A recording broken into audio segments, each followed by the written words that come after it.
What's going on, everyone? Welcome to Clash Royale League Asia, aka Clash Royale League East, since we have the West going on now, starting from this morning.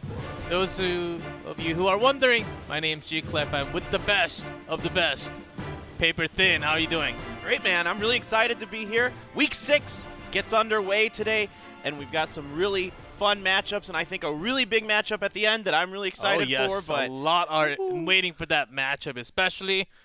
Actually, all the matches are going to be really, really hype, and lots of great matches. We had that kickoff with that CRL West just about, I would say, 10 hours ago, and exciting matches coming out, and some different formats. And I think that's going to be the key as we move on through.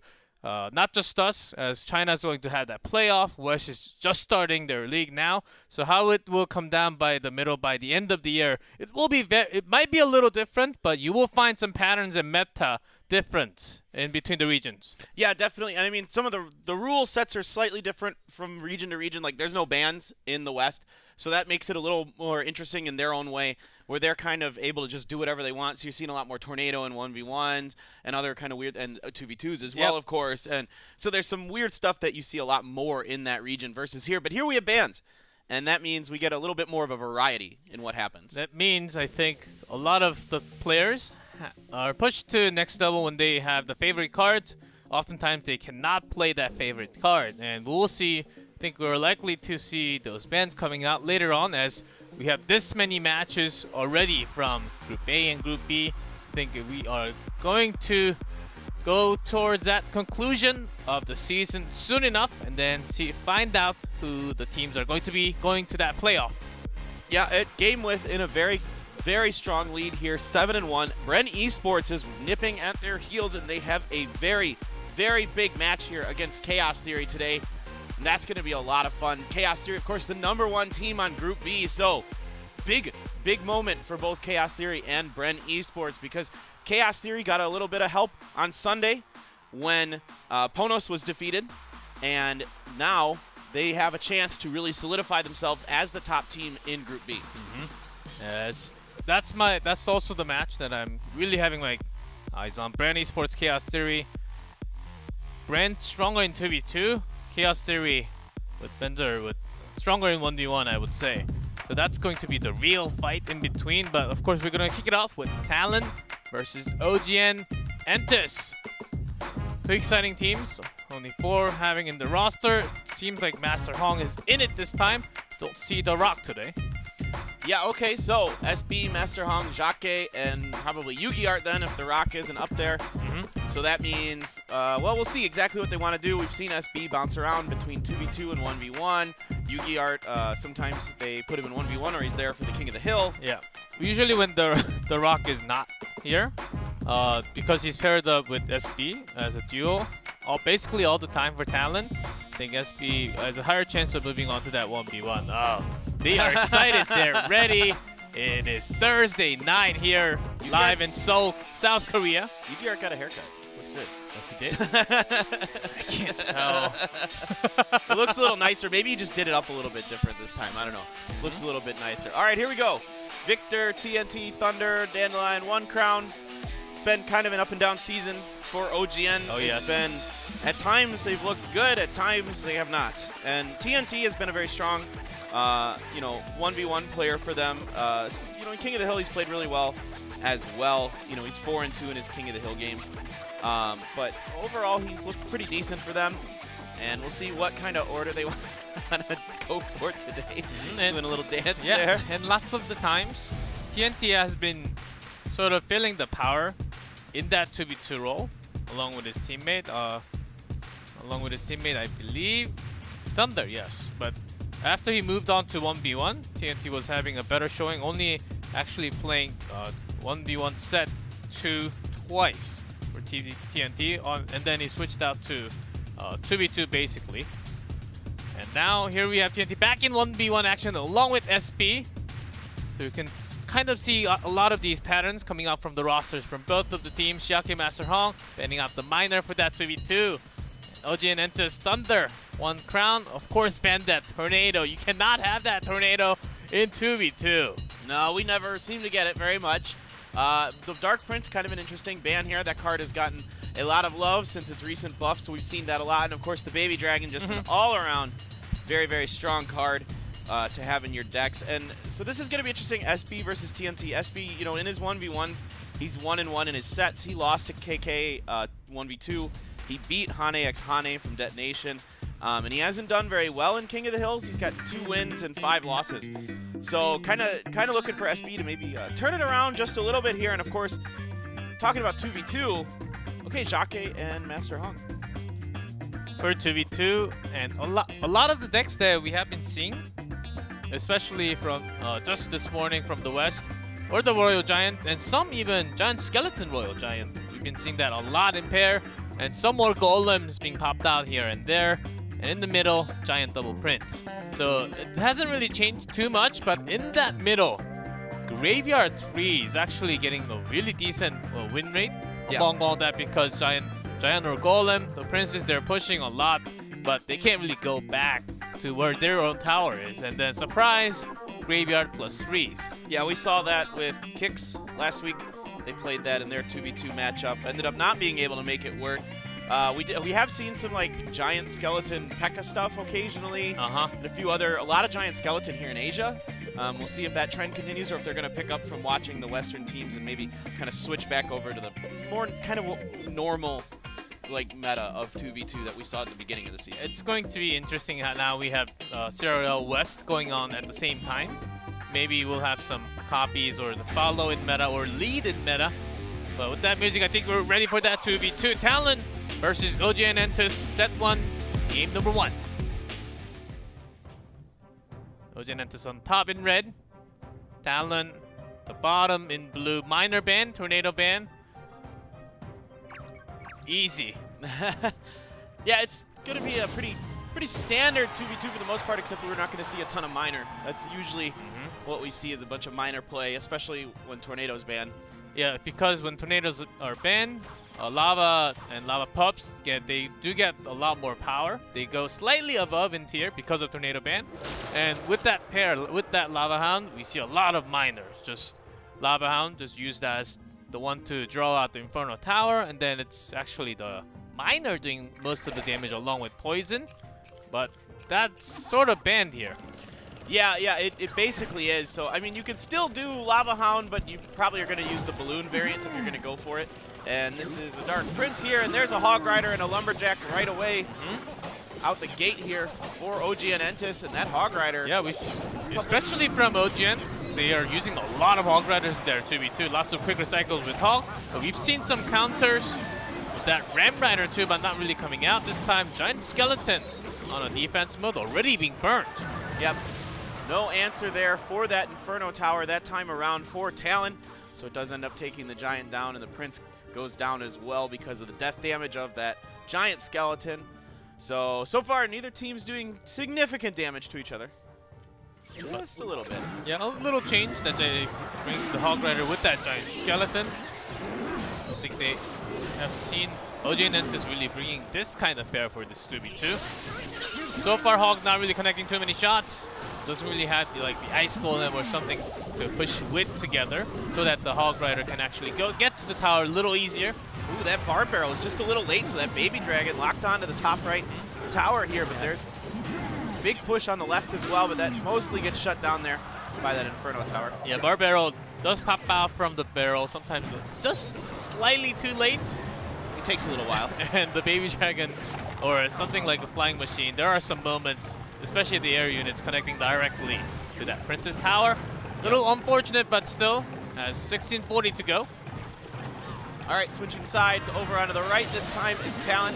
Trying to find another push to work. The snowball comes in and gets rid of those bats, but that is a very dead giant. And then the guards coming right after. Great from OGN, and this forces out another log from Talon. They used a lot of their spells and actually holding on to that much of elixir right now. Yeah, ooh, great lightning here, but a freeze. That's going to help immensely, but the Dark Prince is already on duty. Hog, I think, got 2 swings into that tower. 2 or 3 there, so only it's down below 1,000 now. Top right push once again. There's no answer for this Inferno Tower here. It's just melting those giants, and then the E-Wiz slows everything up, so it gets stuck on the bomb from the giant skeleton. Yeah, the Baby Dragon got lucky doing the damage onto the top right, but now with that Inferno Tower plus that giant skeleton just as a defense mode. Yeah, Talon really have to break through, and no miner to really go on the back, or no barrels, no skeleton, no goblin barrels. They haven't been able to get that lightning in rotation to use to nullify the Inferno Tower here. So they've got to try to find an opportunity to do that, but because of the Hog Rider pushes, they have to commit a lot of resources to defense. There it is, yep. And have that giant, but the defensive freeze, and that Inferno Tower does survive, and at least that giant. All right, a lot of units gonna die. Great guards placement there to make sure everything took the death damage from the giant skeleton there. So, okay, they were able to get the lightning into rotation that time.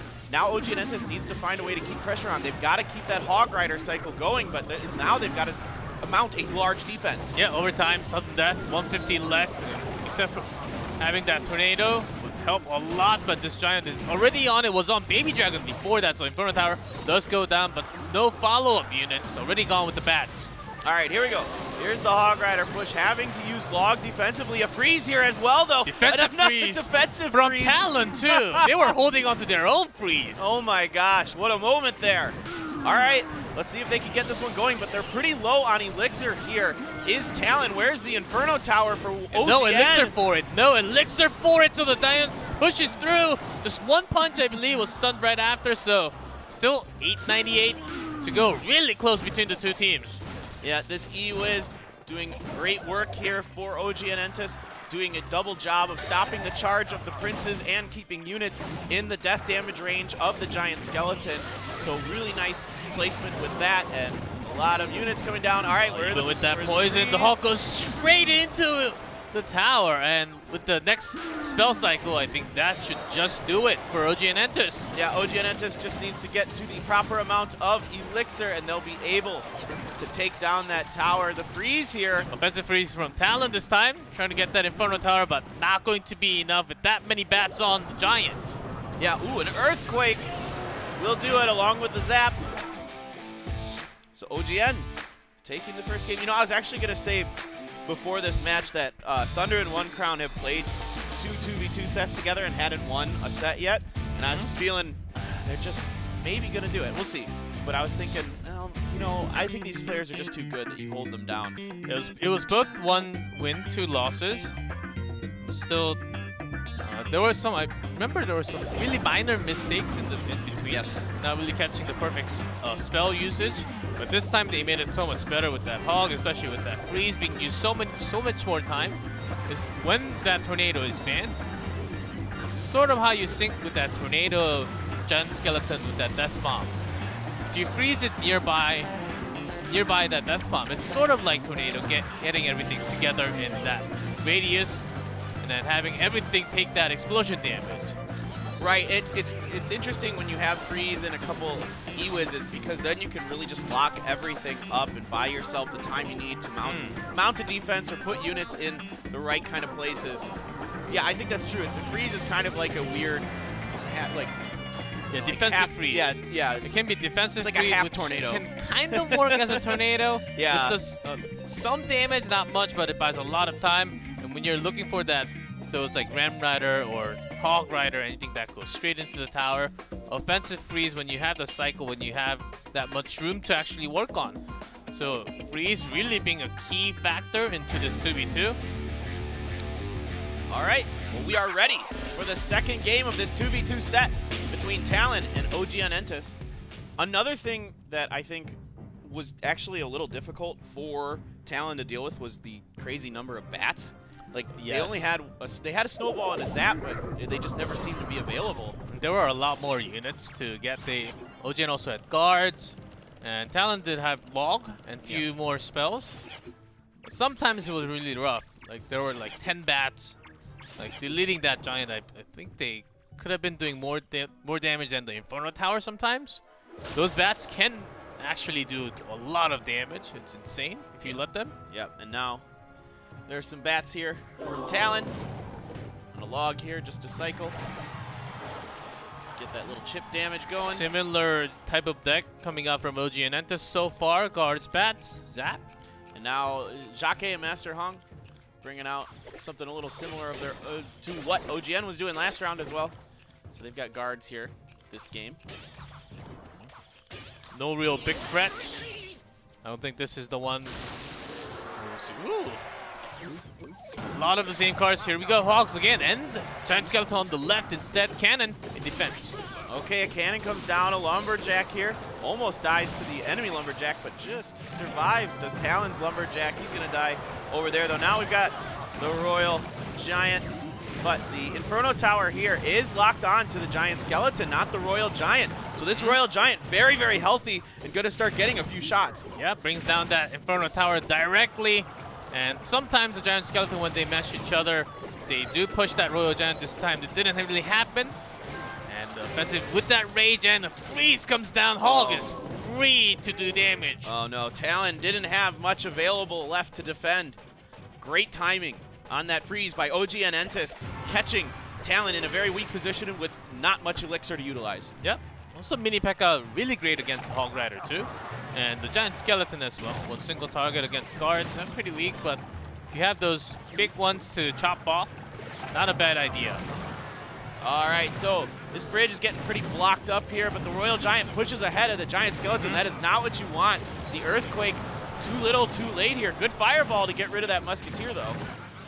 I think they want to really push through with that extra Lumberjack on it, but the death damage from that OGN ENTUS is Giant Skeleton, a little too strong.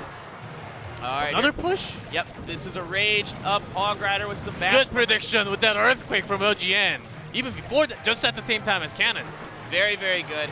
Quite a bit of damage being done there. Can this Royal Giant get some work done? Haven't used the freeze defensively to buy themselves enough time so they don't take another shot from that Royal Giant, but well done on defense there by OGN ENTUS. Defensive Lumberjack, really great against the Royal Giant. This Hog Rider, with that Rage, is pushed back, but the Mini P.E.K.K.A. is in waiting. Nice defense from Talon coming out too. Yeah, good timing with that Mini P.E.K.K.A. putting it down, so they would have to use that freeze without knowing for sure what the defense was going to be. And therefore, OGN ENTUS was not able to use the freeze that time. Earthquake coming down to help deal with this cannon. That is a very healthy Hog Rider.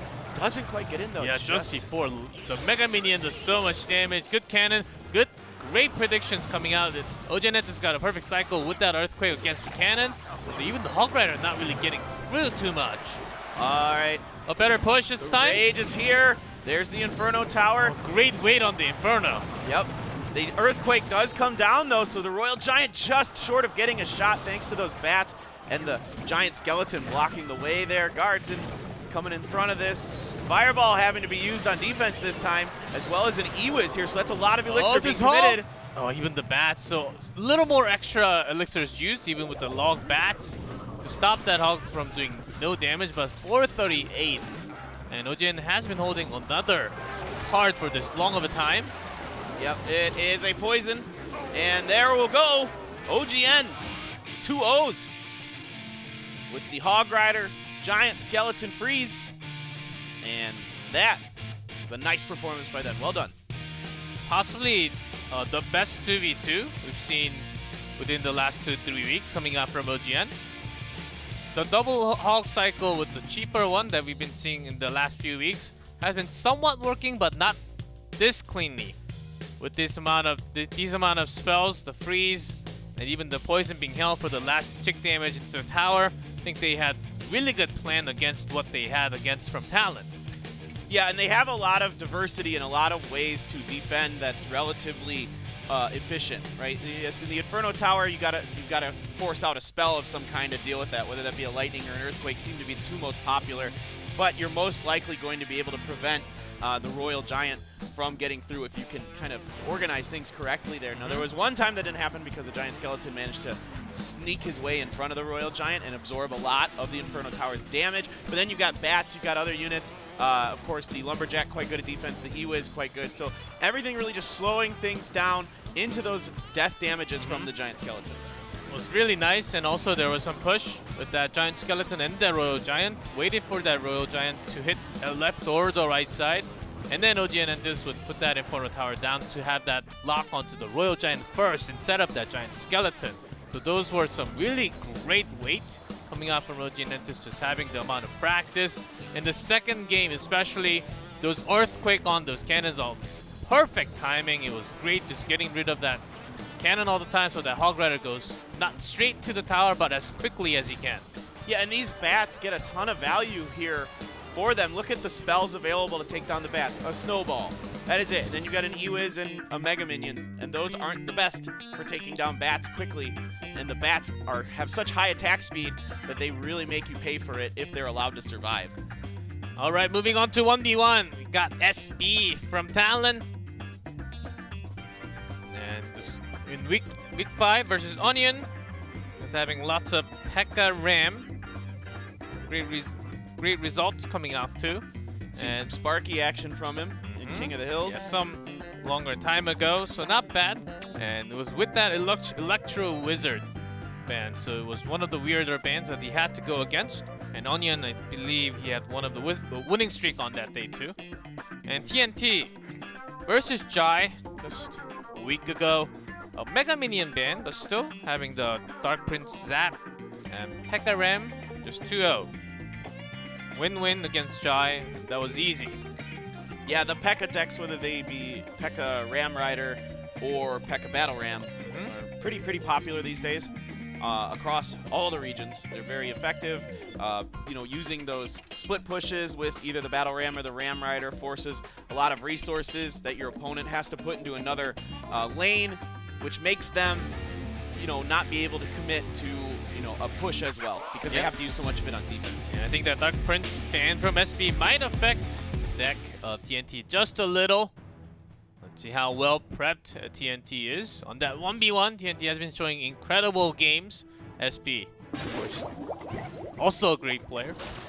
Well, that's Furnace, so we'll see. Are we going to see some more Royal Giant play here from SB? Don't want those Fire Spirits getting onto your tower. Not even one. Yeah, each Fire Spirit is basically an Earthquake when it hits your tower, so yeah, that's not ideal. And not just the tower, it can actually hit the units going around the tower if it lands on an okay timing. Maybe we'll see what TNT's got here. A Lumberjack with Mega Minion and a Zap. Fire Spirit. SB. That makes me definitely feel like there could be a Royal Giant here. Furnace with Fire Spirit. Oh, is this going to be this P.E.K.K.A. balloon deck from TNT with the Lumberjack? There were moments, and we've seen it this morning too. And with that tornado, a little more likely, I'm seeing. That was not great. You don't want that P.E.K.K.A. to be able to just chomp away at your E-Wiz like that. Of course, the guard's available to defend. But TNT, yep. It seems very, very likely with that Ice Wizard tornado. We're seeing more hints. Yeah, there's a balloon here. That's almost, I'm like 99% sure. Definitely. I'm 97. And SB's hiding. Look at this. He has to zap there. Good zap, though. Make sure none of the Fire Spirits are able to get onto the tower there. And with that, they're both really holding on to that final 2 cards. They're just cycling the other cards so that they don't really take any damage before that 1 minute mark. And then they will start to push. There's that balloon. There we go. All right, the Royal Giant comes down from Which one's SB. faster, which one's quicker? Balloon is, but we'll see up on the top right over the long term. On the left. Ooh, just getting that Furnace down in time. That is going to be no drop for that balloon. And that freeze was the spell by TNT, but still Royal Giant. Let's get one, just one. He got a couple more. They had to. Oh, before that tornado. Yeah.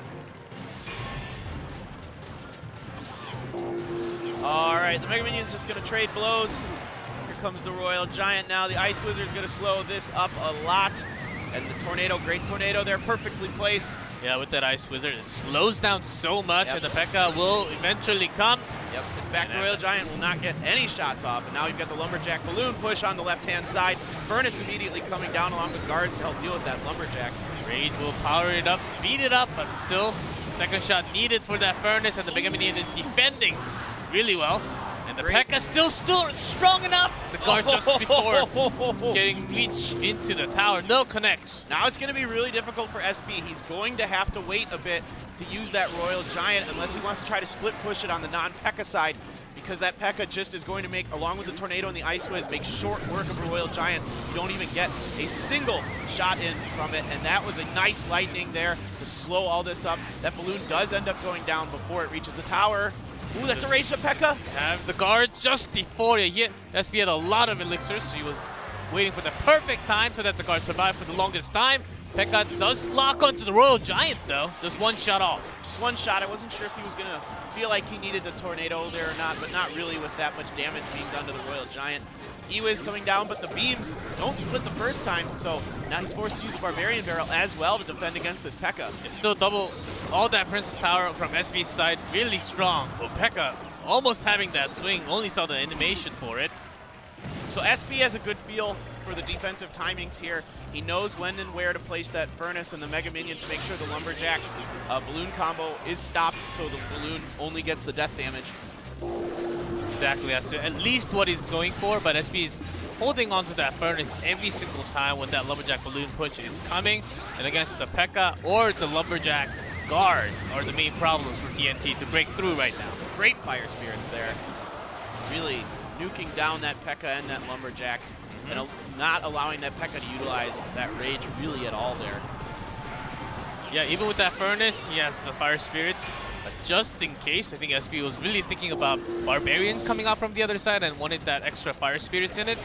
Because you want that Royal Giant to connect, and Barbarians has been a real good way of defense. TNT once again pushing onto the left side. Furnace this time may go down before that balloon reaches the Furnace. Has the other Furnace in cycle though, so this is okay. And very good placement here, because that means the balloon is further away from the Princess Tower. He doesn't even need the Mega Minion for defense, and a guard up in the top left gets a few swipes in as well. You two more, and the guard.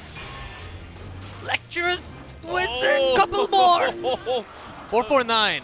Can TNT break into this? All the Furnace defense from SB has been incredible. Yeah, it's been really, really good here. All right, this time, though, is a very big push. They do get the Lumberjack, but now everything's rage. P.E.K.K.A. and Balloon together. Great Tornado to bring everything together, but that's not really going to help on P.E.K.K.A. too much. No, it just is too little too late here for TNT. There just isn't really any way. SB's defense has been flawless. He knows exactly 17 seconds. the rotations he needs.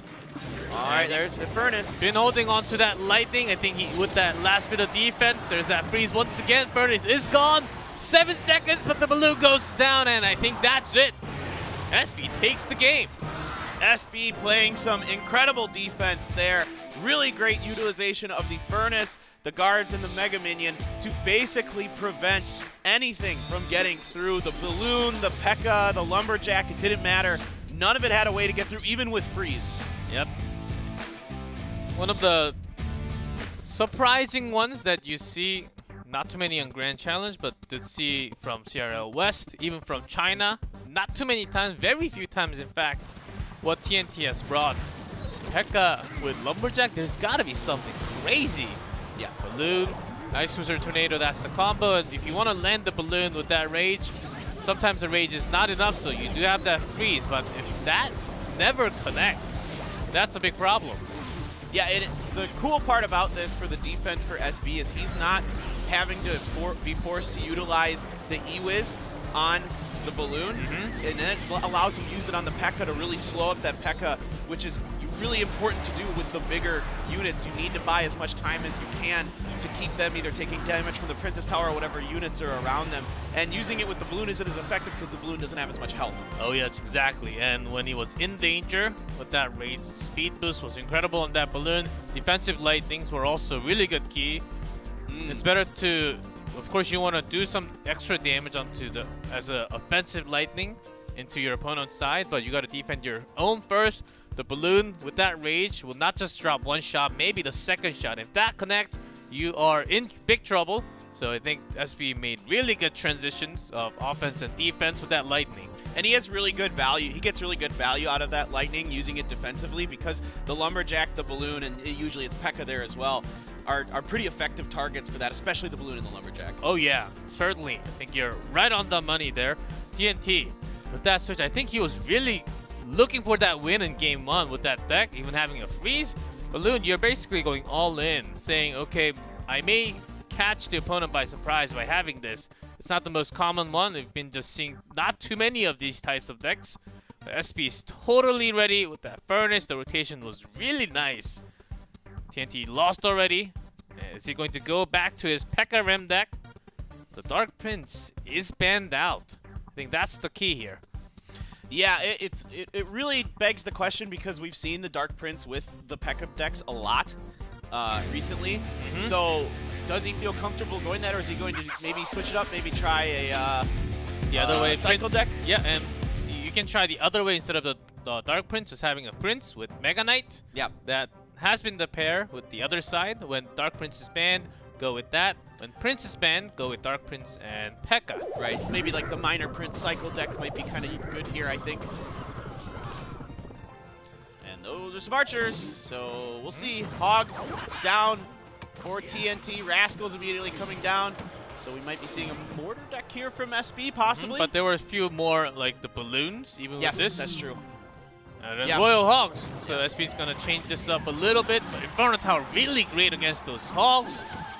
And even the Valkyrie, nice placement right in the middle of those Rascals. So not really too much damage taken at all. Yep, so TNT looks like it's going to be probably the Hog Earthquake variant. And SB, we've been seeing the Royal Hogs with Mortar, yep, there it is, a lot recently. It's been a very trendy deck to run. And it does lock onto the tower right away. A little too quick, but there is that Earthquake with that Hog. Gets a couple big shots in. That is huge for SB.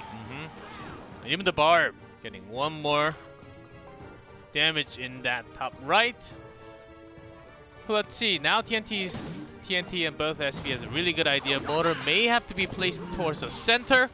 He's going all in with that Royal Hogs onto the right side. Inferno Tower in defense mode. TNT is going to buy a lot of time.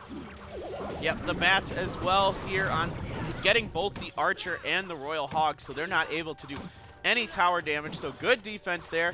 That bat, almost. Sometimes if you get lucky going straight, you get one shot. Yeah, you get one bat if you're lucky. Yeah, one bat shot. Sometimes not. All right, just a Barbarian Barrel to cycle there. Oh, it almost got a swing in, but the Archer's there to save it in time. He does have the Mortar. Oh. So good placement, but just in Earthquake, I believe. It looked like it. The clock came up on top of it. Yeah, the Hog Rider does get a hit. Yeah, Mortar did go down really quickly, I think. Yeah, very light. It must have been on it. It must have been on it. And that's the timing SB did take a shot. But against the Inferno Tower, it's going to be tough. And the cycle's a little faster for TNT. That is great. Skeleton's gone from Earthquake. Good mortar placement to prevent that Hog from getting any more damage in. There was slight more elixir value for TNT just because of that Earthquake, getting skeletons and damaging the mortar.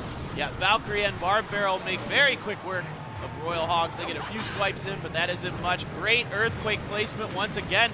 The mortar is not available, so it gets a swing in. Also doing the damage to the tower from the Earthquake spell too.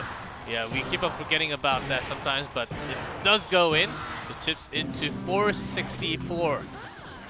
Some more spell damage with Earthquake, Snowball, and the Hog should be coming real soon. That rocket just barely catches that Valkyrie. Now we've got the mortar coming down to deal with the Hog. This time TNT waits to use the Earthquake until after it takes down the mortar just to get that damage, the 183 damage from the Earthquake. Yep, with the Earthquake Snowball should finish the game. TNT had that Inferno Tower for some time. Trying to slow that with that Snowball, but not really going to fall into perfect pieces. Gotta play defense here. These Hogs cannot get too many more hits, or else it's going to be the And rocket. This Hog is going to be slower, and that's it with just a slip of those Hogs. Because of that Snowball plus the Barbarian Barrel that SB was basically holding until the end. I think It's possible that TNT thought, okay, I have this in the cycle. Maybe I can just let this go. Inferno Tower was blocking the Hogs pretty well every single time. Yeah, it looked like SB was in a lot of trouble there. He was down like 600 or, you know, about 700 Princess Tower damage compared to what TNT was at, but just able to get some extra Hog damage, Royal Hog damage in there, finding the right times where the Inferno Tower wasn't available. Yes. And a great rocket that one time to hit that Valkyrie, and that really opened up a lot of space for him because that Valkyrie died so fast. Of course, you're getting, not just getting Valkyrie, you're doing direct damage to the tower, and eventually worked out for the second rocket that SB threw all the way down to finish the game, along with that Hogs connecting. But personally, I like the first game between these two a lot more. Really clean defense against those Rage Balloon all the time. It can be really tough, especially when there's Tornado on the other side. Your units, there are going to be moments where you want them to go in one place, but because of that Tornado, it doesn't really listen to you. Yeah, I really liked that first game a lot, and I think that was a masterclass by SB in how to play defense with a Royal Giant deck. Just really excellent timings and excellent utilization of his elixir. Just a great game, and this game was close. Yeah, this moment, Snowball hitting the tower too, so for extra damage. And the defensive Snowball team from TNT did not catch all 3 Hogs. And I think that's a bit of a misplacement on that Inferno Tower. I think it should be back further so you don't get the damage from the Barbarian Barrel. Because actually the Barbarian Barrel there hit the Inferno Tower. And sometimes if you place it too far on the back, like one of the Hog goes directly to the tower. I think that's what he was thinking maybe. And Earthquake is going to catch, likely going to catch both of it. And TNT was a little more concerned about taking the tower down on his own. I think that was the main part. But here we have the roster, the entry for the King of the Hill. Balloon Ban. Okay, no more Lumberjack balloons in this King of the Hill. So we're just going with the classics. Lots of P.E.K.K.A, lots of Royal Giant. That's what we were waiting for. Balloon Ban, Baby Dragon Ban. Yu-Gi Art does come out. You could see a Lava Hound deck trying to trick the opponent, because the opponent might think, okay, well, we don't have balloons, so we don't have to have a lot of air defense. So we've seen in the past where balloon is banned and then somebody plays a Lava Hound deck trying to kind of catch you off guard, not having the proper defenses. That's right. Okay, not too many 1v1s so far, but so far, I believe no Miner coming out today at all. 2v2 was banned. Yeah. 1v1, only 2 games in, so yet to see a few more Miners. I think we're going to get to see that really soon, but Yu-Gi Art does have a great record on that King of the Hill. Yeah, this is one of my favorite players to watch. This guy likes to use Sparky from time to time, and that always makes me happy. So we'll see what he wants to do today in this King of the Hill. You know, it's interesting, the Miner, if a Japanese team isn't around, it's not banned or used as much. Like, really, the Japanese teams are the ones that really like to use Miner a lot. Yeah, Miner Poison is always one of the cycle where you just think you can win by out-cycling the opponent a lot of the time. Same for the Hog cycles, really cheap ones. The motor coming out from a lot of the teams. Long Crown, not really playing too many 1v1s. Just having just 2-1 King of the Hill. No aim, one against No Aim Sai. Dropped the game against Ido from Sandbox, and also Jai from Bren Esports. Wonder what he's going to bring in game here. Yeah, it's hard to say because we haven't seen much 1v1 action from One Crown. He did beat Donnie from OP.GAMING. He played him with 2-1, but here we go. This is the first game of the King of the Hill.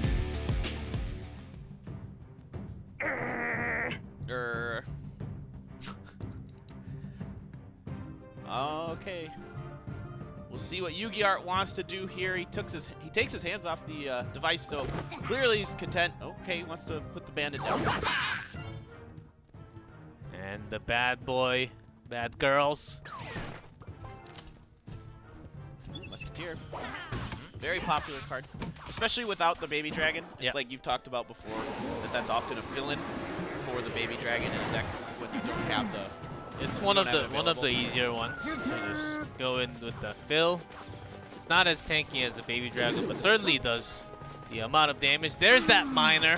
There he is. Oh, but the Dark Prince actually reaching the tower twice. The first one was a charge too. Yeah, remember that there's a buff on that. Yes. All right, Battle Ram here. So probably from Yu-Gi-Art, most likely the P.E.K.K.A, but there could be some other things you can do there. We'll see what he wants to do exactly. Not really willing to use all those amount of spells because right now there are not that many of those small ones in the air. This is funny because this is pretty similar to the deck that One Crown is using. Usually, not usually, but sometimes there's a balloon in that last spot. But definitely can't have that this time because of the ban. So see Dark Prince coming here. Gonna tangle with the Rascal Boy. Poison damage as well here.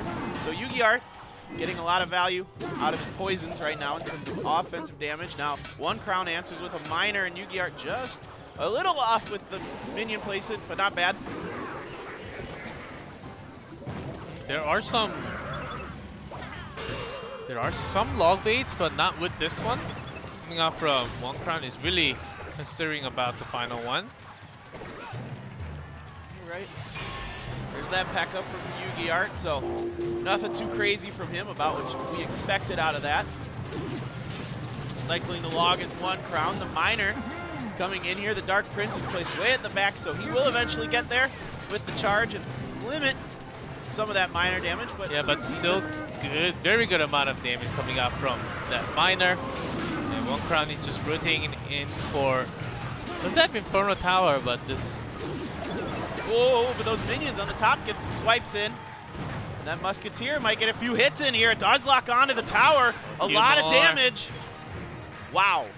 1157 is what's remaining. And One Crown needs a really good defense. And with that Inferno Tower, it may be okay against the P.E.K.K.A, but against the Battle Ram, the guards do come. Oh, it gets the charge damage. Zap. Poison as well here. There's a lot of units still on that tower. It's going so weak. Just able to get, I believe that was a minor there, so it took the damage from the minions. Ooh, it was so close. Tough rotation for One Crown, as he really has to defend against a lot of the big units. When that Inferno Tower is down, he's got no chances left to have any attack. Okay, rocket in, but still 1290. That's, I believe, 3 rockets. There just aren't many great targets for that rocket. The poison coming down here to get the Inferno Tower and the Princess Tower of One Crown. Lots of damage being done. He's only going to need to cycle through to one more poison, and that will be GG if he can get to it. We'll get that bandit, but Yu-Gi-Oh must be faster with that poison cycle. And has a lot more incoming, just the Rascals. Defense mode. And there's that final poison to secure the game of King of the Hill. Yu-Gi-Oh leading the team 1-0. Alrighty. It's sort of hybrid cycle deck that One Crown tried. Just wasn't really able to ever get through and do much damage to the point where you could start getting value out of those rockets. Not to mention, there's not many units that are going to be valuable for that rocket to hit. I mean, you can't hit the Dark Prince, right? Because then all you're going to do is take out the shield. And not just the rocket. I think the hardest two. Yeah, there were 2 really hard spells for One Crown to actually use. It was poison and rocket. Can my poison actually get that much value when there are just lots of one single targets just dashing away, charging away? P.E.K.K.A against poison. What are you trying to do here? And rocket, of course, really hard. Was getting some bandits, but musketeers. You're really looking for a lot more valuable moments with that spell.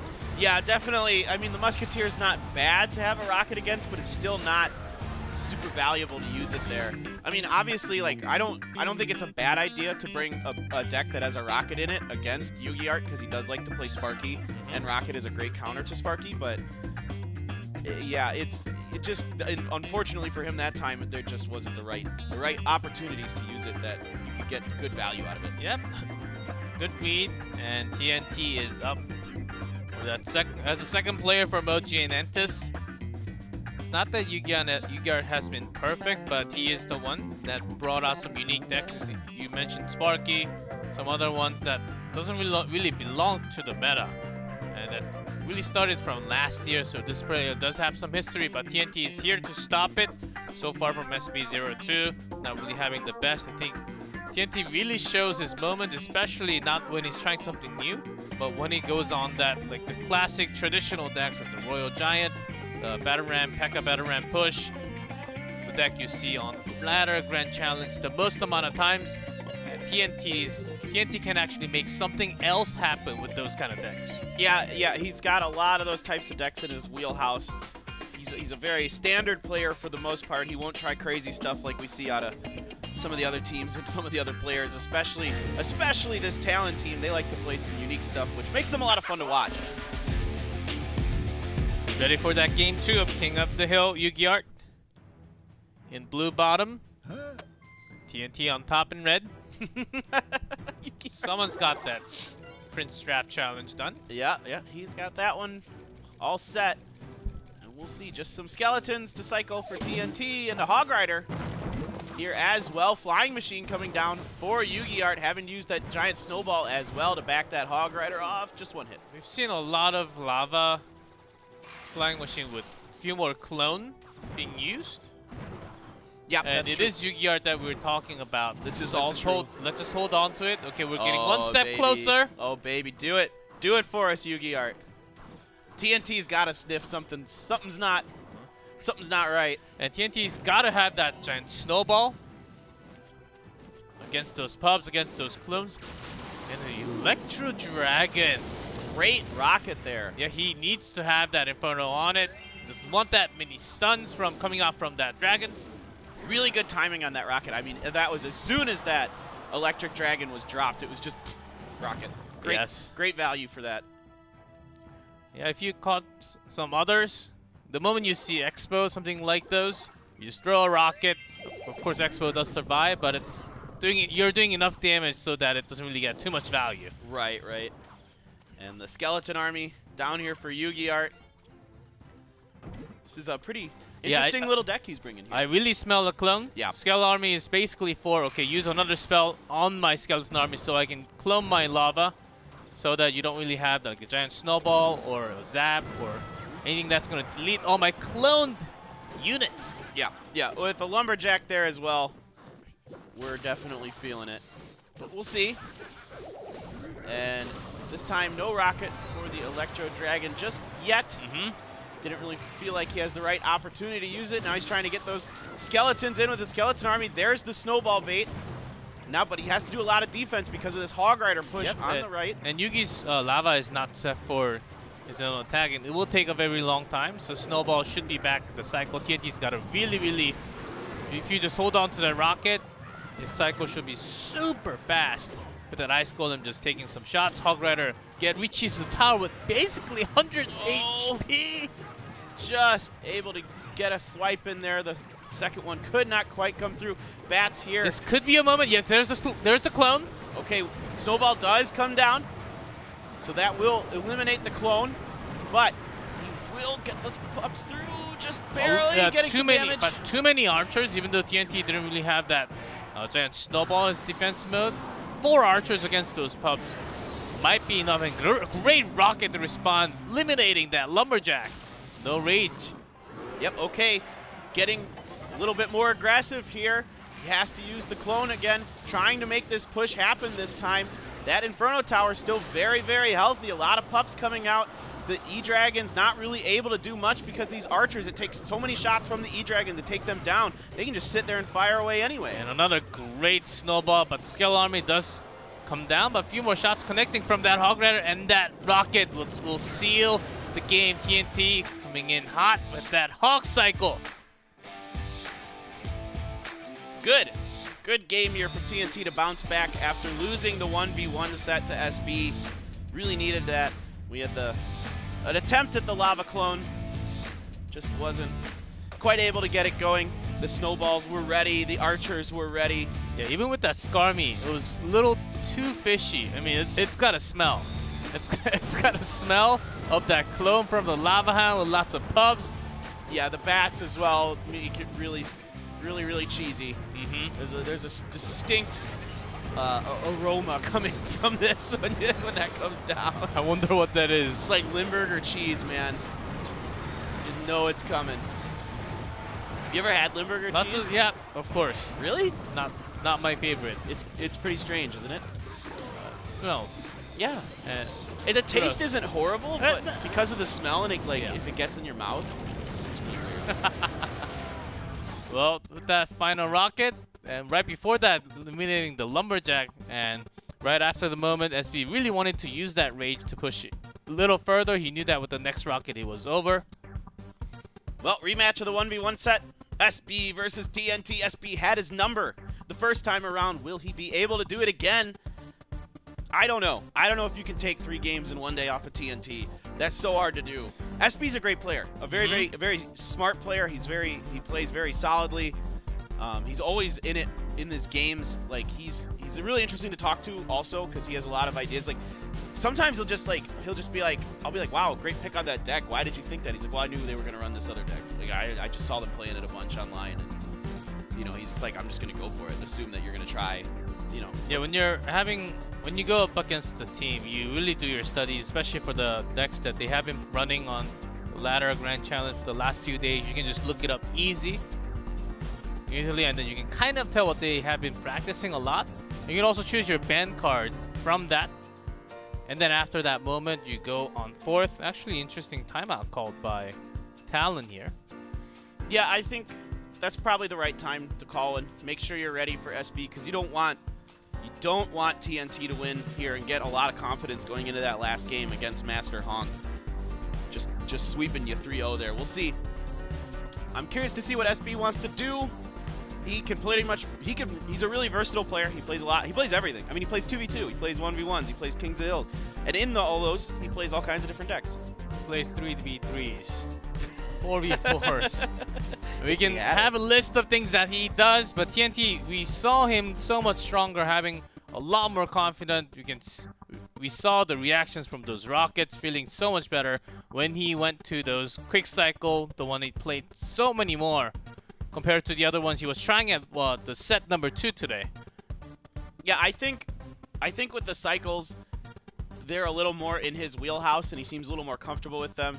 He was very close to beating SB in game number 2 of set number 1. It felt like he was actually going to win, but then SB made a nice change up to turn it around, and now this will be the rematch. This is game number 3 of the King of the Hill.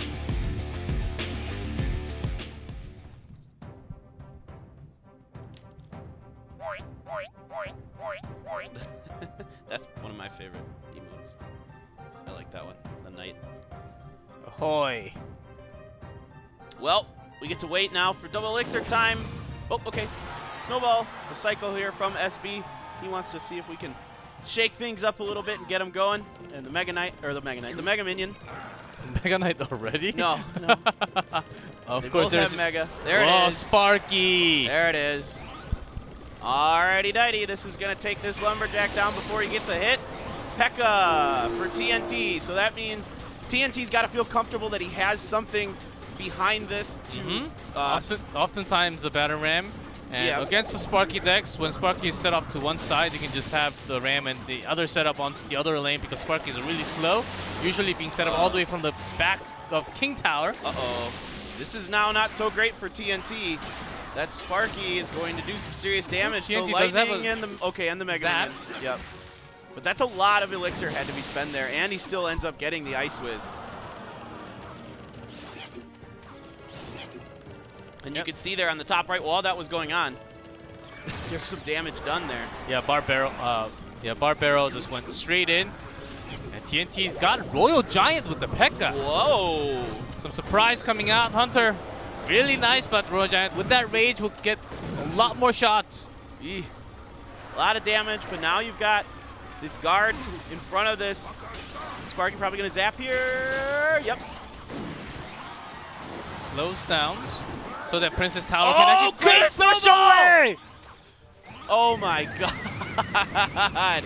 And he has to use the tornado to drag it off so it doesn't get another shot. SB with the brilliant snowball. Oh my god. Good knocking it out of the range of that Sparky. That was incredible. Another Sparky comes down. Yep. TNT. P.E.K.K.A. is great. Take some shots. Yep. But Goblin Giant split push here. You want the Sparky in the lane that the P.E.K.K.A is in for sure. It does. Usually you can do a pretty good job getting in the lightning there, allowing this Goblin Giant to absolutely go to town up there. Yeah. The guards get in front of the P.E.K.K.A, so he just gets spears. Melted. If the Spear Goblins, SB's got lightning, 20 seconds to go, and TNT's 1300 HP away from bringing one Princess Tower down. SB can bring any one of those two. Yep. Takes 2 hits for a P.E.K.K.A to kill a Sparky. That lightning takes down the tower. I don't believe there is enough time here, and it looks like SB will take this game. A brilliant, brilliant snowball to knock that Ice Wizard away out of Sparky's lock-on range, and Sparky goes for the Princess Tower instead. And boom, 1,100 damage onto that Princess Tower. Only 400 something left. I believe TNT was also pretty surprised of that knock with that Ice Wizard. Okay, I got my defense. After Ice Wizard, Princess Tower should be shooting down close to 0 HP, and I think he was having that moment. Was this the moment? Yes. When you're a Sparky player and you see a really heavy deck like this, you're just smiling. You're just like, oh yes, please. Because cycle decks become a bit of a problem because they have stuff like Skeletons and Ice Spirit and some other cards that distract the Sparky while other units finish it off. And here, there's just nothing like that available. I think we were expecting similar things. We were expecting, okay, with that Ice Wizard, maybe not. Maybe it's not the Battle Ram deck that we haven't seen so far, because we're supposed to see that Battle Ram going down the other lane of that Sparky a lot earlier. Unless you have a really bad starting end, then you got to use it later, but it never came down. Yeah, it's like a weird variation on that Royal Giant Ice Wiz Tornado deck that you see from time to time, and then you like mashed it together with a Lumberjack and a P.E.K.K.A. I get the idea of it, and if you run into something that like has like Mega Knight or is like frankly some kind of like mortar deck or something like that, that's if I'm playing that P.E.K.K.A Royal Giant deck, I'm pretty fine with that. And but Sparky is not what I want to see. There are a few more decks instead of the P.E.K.K.A Barbarians or mini P.E.K.K.A sometimes. And those are also not too common. But TNT, so far, what he has been trying today did not work at all. As he survives one more and final one to take down from OGN ENTUS, and Talon will grab that win. All right, SB looking to go undefeated today. If he wins this game, he will not have lost a single 1v1. Bit of a sigh there from him. It's been a long day. But SB, you got to do one more here for your team. It's Dandelion, the last hope for OGN ENTUS. Dandelion can certainly pull off a comeback, but could be the last game of the match. More Sparky, more Sparky. That's what you're waiting for. I know. That's why I love it when Talon plays, because they play the most Sparky. I just let you talk whenever there's that trash. But never mind. I didn't say it. I never said anything.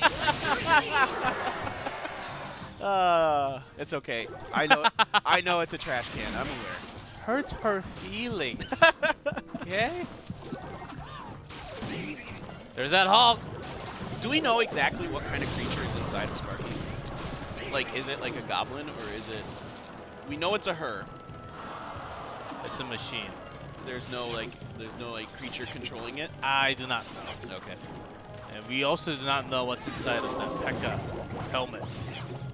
That's true. We've never seen it without its mask. What could it be? Conspiracy theories. That's what I've got. Small skeleton controlling it. SB going back into his wheelhouse with the Royal Giant here. Not too surprising. Once you saw the Fire Spirits and the Ewiz, it was kind of a dead giveaway that he was going back to the deck that he played in the first game against TNT. And we'll see if he can make this one go. Ice Wizard, Tombstone, and then a Hog Rider. It'd actually be, oddly enough, a Graveyard at the end of this. Great timing on that Barbarian Barrel by SB. That's going to buy him a lot of time here, and it's going to allow his Royal Giant to get a shot or two, and my TV just... And we have an iOS software update. Let's do that a little later. I think that can come in as an update, usually around 3 a.m. It just goes on automatic update sometimes. Is that what that was? Yes. I couldn't read it. I couldn't read the Hangul fast enough. It said iOS in English. I mean, Oh, I didn't even, like, I got so thrown off. I'm like, what's going on? yes, it does happen to me during the game too, so I get it, exactly what happens, but that was only the observing mode. Players did not have that issue. Okay, it's the Rocket here at the end. So another cycle deck from Dandelion. Really favoring these Hog Rider decks today is OGN ENTUS across the board. Haven't used the log there to get rid of the Fire Spirits. And a late Lumberjack to actually push it through a little slower. And great Barbaro so that the Ice Wizard does not connect everything with that Tornado. Also getting the Skeletons as well. Great Lightning getting 2 Ice Wizards there and some damage. This one's going to be scary. This is a raged up Royal Giant. Even after the Tornado. Royal Giant, second shot will be more. Third shot. Even the Barbarians on the tower. Oh, this is disaster here for Dandelion. Here comes a Mega Minion. There's no answer for it. SB's got this, and that's the end of the match. Match over.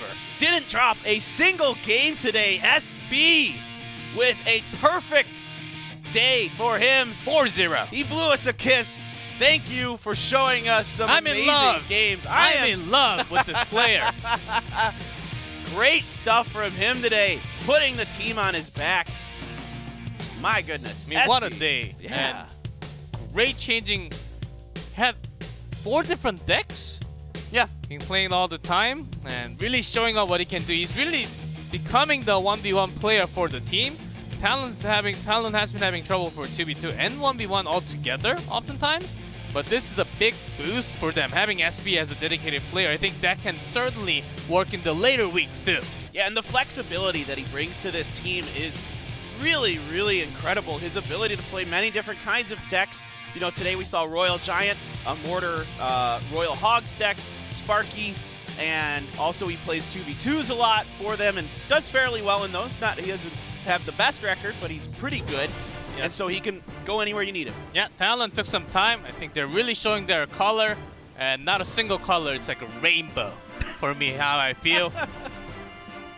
Talon OGN ENTUS. Talon's going to grab that first win. Stick around for more Clash Royale League Asia. Next match coming up, Sandbox Gaming versus OP.GAMING.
Welcome back. Didn't miss much, only first match. And the second one waiting in Sandbox Gaming and OP.GAMING. These both teams are really looking for, they're hungry for a match win right now. Yeah, this is desperation time for both of these teams. It has not been the best of seasons for them. In fact, OP.GAMING 2-5 right now in 5th place in their group. And Sandbox is also 2-5 and also in 5th place in their group. So this is a very, very important match for both of these teams. At least one of the team will be rising up, but just a small step with that 3-match win. And I think they have to grab everything else that's left to have possibilities. They're still really far away. Not the bottom place, but second to bottom place, 5th place from both groups. It's got to be tough. As Sandbox, we were saying this roster was not the strongest, especially there was that coach change, roster change. But still, they were having lots of problems in both 1v1 and 2v2. And FOV, they have talent, but they're having trouble finding consistency. Jack has been brilliant at times, and at other times he's been kind of lackluster. Same with Donnie. Kiche-san and Kensumeshi are okay, you know, and they're usually the ones doing the 2v2 for you, and they've been okay together, but they haven't been great. They've been basically even. So we'll see what they want to do here today. We'll find out what lineups they're going to bring. They've had to play a ton of King of the Hill because they just can't seem to find a consistent way to win those 1v1s and 2v2s. So many King of the Hill for OP.GAMING. Sandbox Gaming, Shinchu Greed, banning Miner. Sato also banning Miner. Okay, Miner bans happening all over. No more Miner. As Japanese teams tend to love that Miner along with that Poison. Kensumeshi, Kitashan banning Pekka. In that 2v2, we've seen some rise in Pekka being used in just a small amount of numbers, but a little higher than really small right now. And Jack really going for that snowball. He's been banning all those small, especially the 2 elixir spells, the bar barrel, snowball, and so on. Right, because it opens things up for him to run the cycle decks that he really likes to use. So the 2v2 is going to be pretty interesting. Tornado is allowed, so that's always fun. And the Pekka ban, I mean, that seems to signal to me that they want to run something pretty heavy. Most likely like Golem or Royal Giant, that kind of business. So we'll see what exactly they're thinking here. Because they have been really having a lackluster moment. Shinchu Greed. Greed has been playing a lot more 1v1. Not bad of a result, actually. Against Yukiar, 2 wins. Against Suni, 2 wins. It was tough time against Rhea, but on 2v2, just 1-1 so far for Greed. Shinchu has been paired up with Ido a lot more, but because I think Sandbox was really trying to find some lucky moments for Sato to climb up a lot higher with that 1v1 by just having him playing that 1v1 set for the entire season. Okay, let's see how he does. And then we have the other 3 playing that 2v2. Yeah, I mean, with Sato, you know, he's got 2 aces in the King of the Hill. You know, he did it to OP.GAMING and then he did it to Kingzone. So he's a guy who you feel like should be your 1v1, you know, go-to. But he hasn't done so well when he's been in the 1v1 sets. He's only won 1 out of the 4 he's played. It's weird because they're pretty good at King of the Hill because they play it a lot, both of these teams. Sure. But they can't find anything, you know, to do in 2v2 and 1v1, and sometimes they just end up losing both of those, and that's just it. They get 2-0'd. That's the cue for that 2-0. Can Kenzumeshi Kitashan bring that up? Bring this 2v2 for the team of OP.GAMING, or is it going to be Sandbox Gaming? Both teams desperate for that win. You start with that 2v2. All right, Ice Golem. We're going to see a few more hogs being used in cycles. Yeah, usually if we see the Ice Golem, that means we're going to find a Hog Rider hanging out not too far behind it once it gets to the bridge, but we'll see. Baby Dragons. There's a Ram Rider here from OP.GAMING. It's not going to be able to do much there, that Inferno Tower. able to successfully, along with the Mega Minion and Baby Dragon, wipe it out. Yeah, after seeing that Ram Rider, Sandbox Gaming, they don't look so good. Shaking their heads, there's that graveyard that we've been seeing. Likely to pair up with that freeze. Not this time, maybe later on. But still, those skeletons are doing some work. Yep, and the poison as well here to catch the Electro Wizard. As he is able to... Oh, he does get out of it, though, so they don't completely get him with that, but they get some extra tower damage as well. And this giant skeleton will make sure. Yeah, death damage. Not much is going on. Breaks another death damage and breaks other things. So everything is gone from the board. As you go for that better pair, better cycle, second attacks. Okay, Dark Prince, Giant Skeleton. Maybe they will also have... They do have graveyards, so no real Royal Giant potential from Sandbox. No, probably not. I mean, Sandbox could still have a Hog Rider here and like a freeze on the back end of this, because that kind of pairs well with the graveyard as well. But it's hard to say exactly what they're going for. And another graveyard. Lumberjack, a great counter. Poison going down here, so a few skeletons getting some hits in, but the Lumberjack's really good at cleaning them up because of that high attack speed that he has. But on top of the poison, and there was some good skeleton RNG on the top and bottom side of that Princess Tower. Going to be the key as Ram Rider will continue to push and charges into the tower even after all those pokes from the guards. There was a lot of things in the way there of that Ram Rider, but she's able to get her charge damage down. Defensive poison coming out from OP.GAMING. So not too many skeletons getting a hit. Only a few that are getting a little lucky there from the left side. Oh, it's like 2 got hits in there. The Iwiz here shutting down this Inferno Tower, but it doesn't matter too much. There's no Ram Riders there. Go straight with that push. Lumberjack trying to find some hole so he can go across the bridge, but had some tough time. Those bridges are pretty narrow, more narrow than you think. A Rage here with a poison in a graveyard for Sandbox. There's that freeze. Still not close enough to 10. That's within the next poison range, I believe. Log poison. Yeah, still good enough. And we'll just finish up with the spells as that Inferno Tower to block. Ooh, but Ram Rider might be able to buy just time. Oh, that Ram Rider just going down. And they have to use a tornado to make sure that E-Wizard doesn't get it in. But in the top, it's over. Sandbox. Yeah, nice game for them. Knew that freeze was coming down. I think they're really waiting for Bob to use all their defensive poison first, and then making sure of that freeze, because if you just use that freeze on top of poison, you are basically wasting it. So I think they were really waiting for that moment to have all that poison out from OP.GAMING and then use that freeze to cure some more damage. Right, exactly. It's just a waiting game at that point, trying to make sure that all the spells are out and that you know that the freeze is the only thing left to use there. So, good game here by Sandbox, taking pretty impressive game number 1. Their tower wasn't even below 1,000 at the end. I don't think they're just barely. It's close, but not quite. So no real big shift in what the teams are using for that 2v2. Say slight more usage of the Giant Skeleton as a defense. And other than that, about the same from just a week ago, and that 2v2 what they're using today. Yeah, a little less Royal Giant. Yeah, a little less.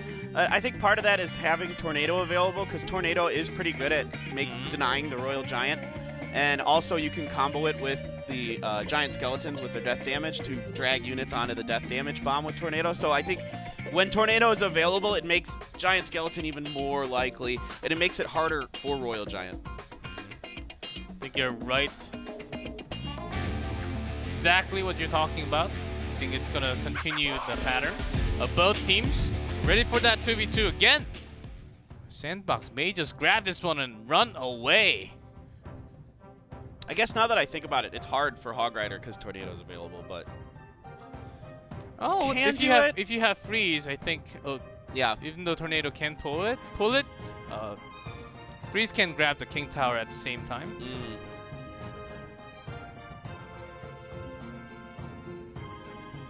Is this the moment where the game becomes so much harder for us to cast? Because we have to wait. These are these moments where it's just like you're just waiting because like at any time somebody might just like spring a trap and just like try to catch the opponent off guard here. Yeah, spring a trap. That's from Brawl Stars, not in Clash. If that's a good idea. We should have a challenge with the spring trap from Brawl Stars. Sure, let's do it. That could be a really, really cool one. Not like the one that goes up and down because it will be just really hard. Charges in, like maybe one going like left and right. Yeah, you can't go up and down because then certain units just get super powerful, like the giant skeleton. Like the Hog Rider and everything together. Yeah. All right, they want to try this Ram Rider stuff. Oh, it does charge in. Oh my gosh, it did get the charge. I didn't think it was going to. The skeleton was too small. Yeah. Okay, with that amount of weight, I thought we were going to see maybe some really weird defensive freeze, maybe with balloons. So far, well, there's about a little the same, and Dark Goblin. Yeah, Dark Goblin and a Musketeer, so that's the change up here for OP.GAMING. Dark Goblin, awesome unit against the Inferno Tower. It outranges just by, I believe, 0.5. And Inferno Tower, if you just let that go, Dark Goblin will just chip. Eventually gone. Right. All right, and also a pretty good unit against stuff like the guards to break their shields quickly and eliminate them from the battlefield. That lumberjack is on water. It was actually. Wow. Well, that is a very religious lumberjack then. Yeah, it's walking on water. The bomb stopping that lumberjack from running away too. Another graveyard coming off the Sandbox. 2 Dark Goblins on those skeletons, not even getting close to that Princess Tower. And there you're finding the value of those Dark Goblins. They outrange the spells like the freeze and the poison, are still able to shoot the skeletons that come out of that graveyard. Ram Rider, they have to use defensive freeze to prevent her from getting in. And an offensive freeze after, so that the Ram Rider does connect to the tower, and the second Ram Rider pulled by the tornado. Good block with the Ice Golem there as well to buy time so the Ram Rider doesn't get much further. Now they're trying on the top left with the graveyard. There's a Lumberjack and a Dark Goblin there who make very quick work to get one hit in with that skeleton from the graveyard, but most of them are pretty well dealt with. Yeah, and then just death damage from the Ice Golem, not too much real big damage or slices into that Princess Tower at all. Most damage taken is 1269 from Sandbox bottom left. Another graveyard onto this top right this time because the push has been focused on the left. Oh, but the Princess Tower is locked onto that Dark Prince, so lots of damage there from the skeletons on the top right this time. Still though, Sandbox is ahead. Far the Ram Rider charge at the beginning has been big. Even the Earthquake continuing some damage in there. The Rage Skeleton. Oh, Giant Skeleton can't just walk straight to the tower. There's no way. No, you definitely cannot have that. They might have to use a Tornado Log. I was going to say they're going to need something here to keep stuff inside of that death damage. And there you go. You have to get that Ram Rider off as well. Yeah, with that slow, but still a lot of damage taken along with those amount of spells. Sandbox is going closer to that spell damage time. Even a giant snowball. OP.GAMING, they do have the Dark Goblins, but oftentimes from the single log, both Dark Goblins gone or poison, getting always the worth. Yeah, they let that Musketeer lock onto the Princess Tower and then threw the Lumberjack down.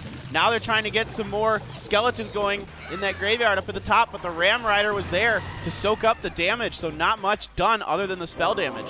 Even the Lumberjack, the log was thrown.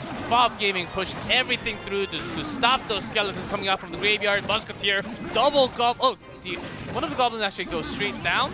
Can do damage, so you have to drop that Ice Wizard. Yep, gotta have the Ice Wizard there to tank it up. Now he's gonna slow up the Ram Rider so the Lumberjack can do his thing. On the right, that giant, that giant skeleton's in. I think that's in range with the Lumberjack, couple of shots. That should be game. OP.GAMING. So that Dark Goblin actually missing away from that graveyard going to left side helped OP.GAMING in big ways. It forced another Ice Wizard to be drawn, no real slows, to slow that giant skeleton onto the right side. And a Lumberjack. Either it was a mistake or purposely placed right there. Worked out for OP.GAMING anyhow at the end. Yeah, that was crazy. I mean, it was just, they had to commit a lot of resources there to the left-hand side. But some really nice deck change-ups here by Fav, adding the Dark Goblin and the Musketeer in, making it a lot harder for this graveyard stuff to work. And like you mentioned, the Dark Goblin's good against Inferno Tower, you know, and it's just a really nice unit to have there at the back end, especially against graveyard. Yeah, sometimes somewhat like the Princess. If you just bridge spam the Dark Goblin, it does straight up 4 shots before it goes down to Princess Tower. You just cannot let that happen. It does a lot of chip damage, and Leaf Fav was actually looking for those chances too. And Sandbox had a little bit tougher time continuing with that dangerous moment. Just connects into the tower. Yeah, and they only have 1 log available, and there's 2 Dark Goblins, and getting both of them in the same time is difficult, especially when things happen, like they change lanes, you know, they switch sides. There were a couple of moments at the beginning where both Dark Goblins were getting deleted by just 2 elixir log. That's -4 for them. And even a poison, -2 for double that Dark Goblin. So they started placing it enough so that they would actually not go to that same lane. Great adjustments coming in from Fav in the middle. 1-1 tied, third 2v2. All right, how does Sandbox respond here? What do they change? I think they got to break away from the graveyard and maybe try a different tactic here. Better use of the Dark Goblin on their own. I'm a big fan of Dark Goblin, even though they did get that minor nerf on that attack speed. Still really strong, fast enough to bring down a lot of the small units. Oh yeah, it's still quite powerful. And a Magic Archer from OP.GAMING. Finally, I have a day with Magic Archer. You finally get it. So no Pierce into the tower yet. There's the Dark Goblin. It's basically gone from the Dark Prince charging into it. Lumberjack's gonna come in and stop that giant skeleton right at Princess Tower range. Okay, with double giant skeleton, they're thinking about just defending all the shots, taking off everything together, and Magic Archer just piercing through all those units, especially against the guard, the small ones. They can melt pretty easily with those arrows. All right, Bomb Tower, the choice for defense here this time. I think it got its, maybe the Ram Rider got a hit in there. I missed it. It was so close. And a defensive poison against the graveyard. Sandbox 3 for 3, different decks, but always a graveyard. All right. Yeah, this is a little bit different this time. Definitely some tweaks into their graveyard play. There still isn't an Inferno Tower available for them. Inferno locked onto the Lumberjack first, but still good enough with that slow from the Ice Wizard coming out from Sandbox. All right, the Magic Archer. Ooh, 400 onto that top right now. Sandbox, they can choose to go right this time. Yeah, Poison eliminates the Magic Archer here. And you're going to probably see that quite often to make sure that he isn't able to get those lined up shots onto the Princess Tower from across the bridge. And OP.GAMING really changing things up. Giant Skeleton on the right this time, along with that Musketeer on the left. Waiting for that Earthquake. Will we see the Ram Rider follow up here once the Bomb Tower has exhausted itself? Yes, we do. The Ram Rider, but there is an Inferno Tower available now. And some spells do come down to eliminate it. It might get its charge in here. They have to use a defense or offensive freeze, excuse me. A few more charges into the bottom tower. Another Ram Rider charging, and that's a goner. The defense just not there for Sandbox. Great freeze by OP.GAMING. Bob's having fun. They're smiling all over. We've got this final game and the set win for ourselves. A little too late for that graveyard. And there's that freeze coming down from Sandbox. Those charges from the Ram Riders could not be stopped. And a win for OP.GAMING in that first set. Yep, great job by them. Good adjustments on their part to deal with the graveyard. And then they just walked away with it from there. They had the right adjustments. They knew how to play it from there. Able to use those Dark Goblins and the Magic Archers and the Musketeers effectively. And then they find a timing to get the Ram Rider down there. Once they had already used that Bomb Tower, then they're forced to put out the Inferno Tower, but then they threw the Poison down, and then a freeze right after that, and then it was all she wrote. Giant Skeleton left and right. Made it really hard for Sandbox Gaming to actually think, okay, Bomb Tower, do we just put it at the center? Is that good enough? But there are 2 big bombs going off left and right.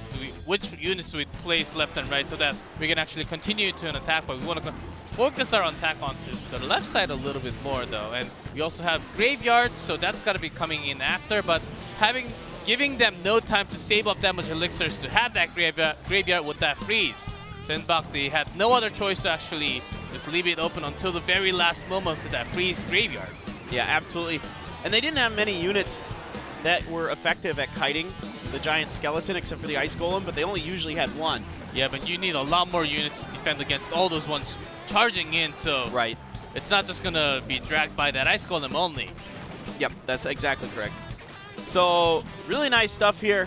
Great adjustments by OP.GAMING to end up taking this 2v2 set and setting Jack up to possibly walk away with a victory here. We'll see. He's going up against Sato. He's been playing pretty well, but not amazing in 1v1 sets.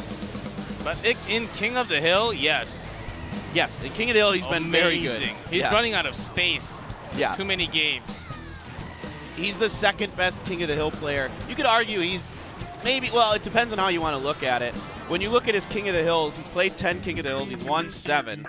Dabong TV's played 13 King of the Hills, he's won 8.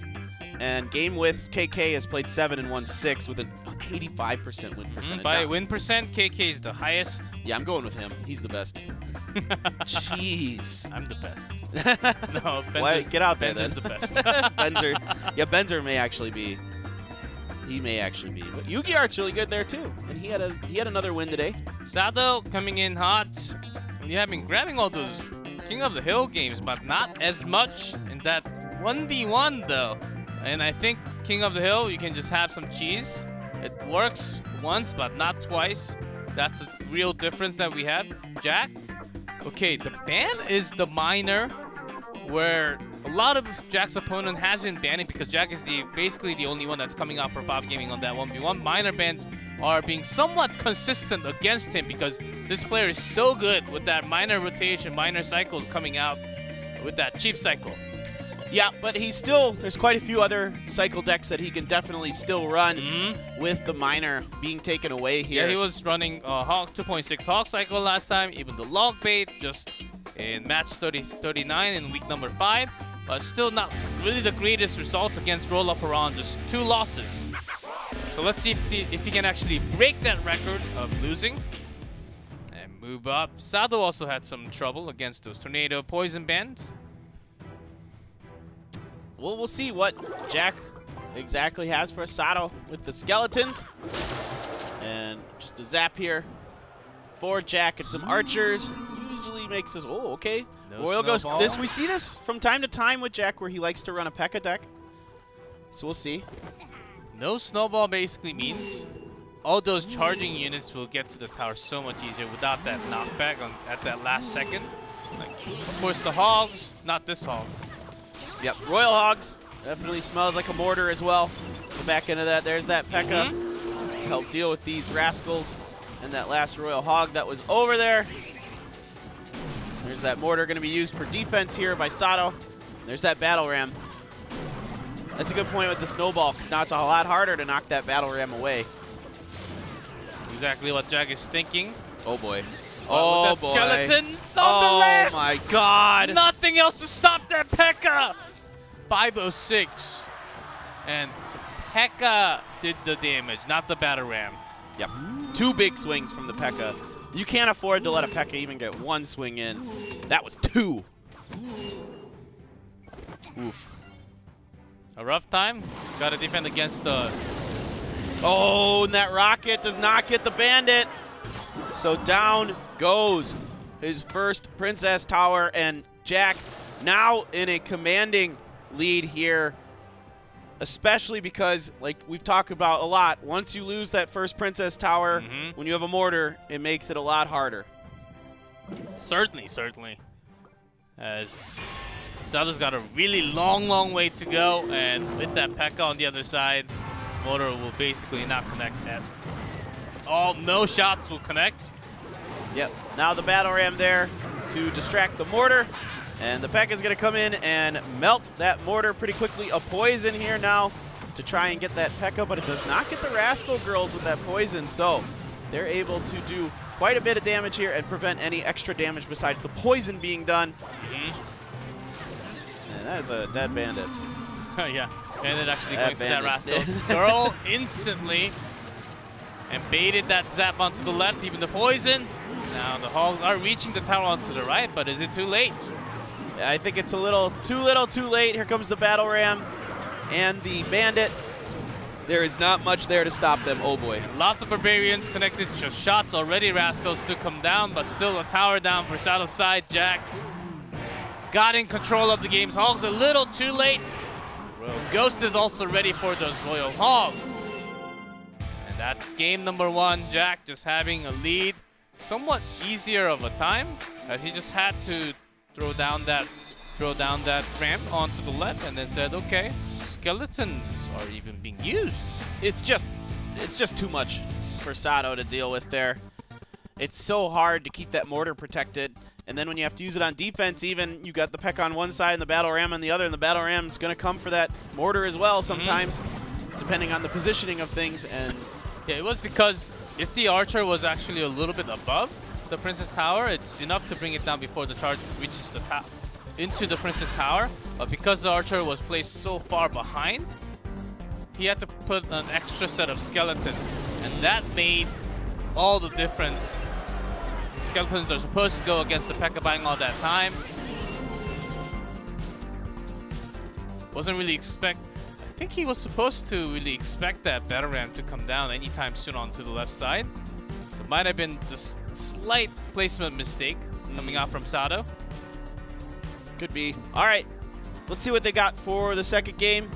Will Jack do a quick 2-0 here and knock Sandbox out and give his team a win, or can Sato turn it around, find a way to take Jack down? We're going to find out here very, very soon. I kind of feel like Jack's going to go back into some kind of cycle, but we'll see exactly what he wants to do.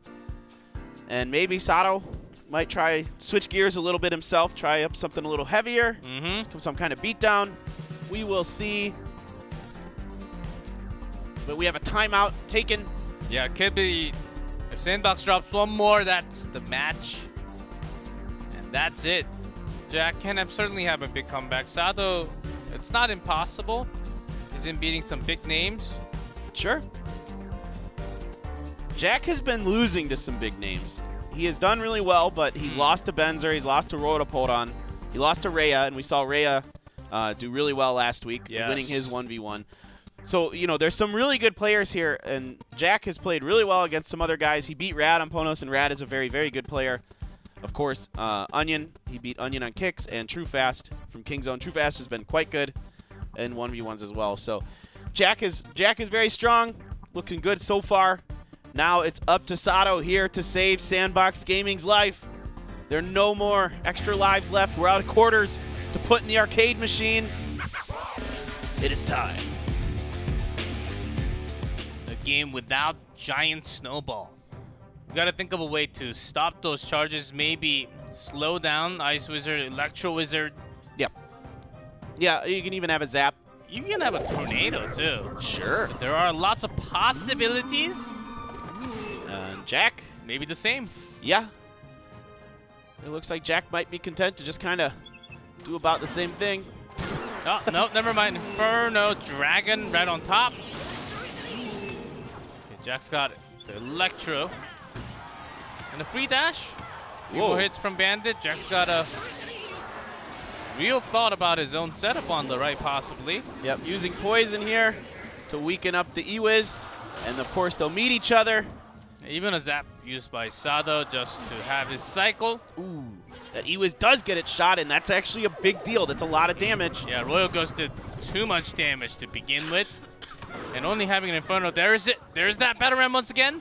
Oh, a Fireball this time to knock it back. So, if you don't have Snowball, there's Bandit another on the left, though, spell. does connect the dash along with just the free damage. It will do about 1,000 just by a Bandit. Royal Ghost just needs one swing there to finish off that Bandit. We have the E-Wiz. Not ideal against the Royal Ghost, especially when it gets zapped. Yeah, exactly. You don't really want to use that Electro Wizard to stop that Royal Ghost, and you can't even really stop it until it attacks onto that Electro because it's invincible. Yeah, exactly. Invincible is invisible, basically. Invisible. They both start with INV, close enough. Bandit, also sort of invincible during the dash.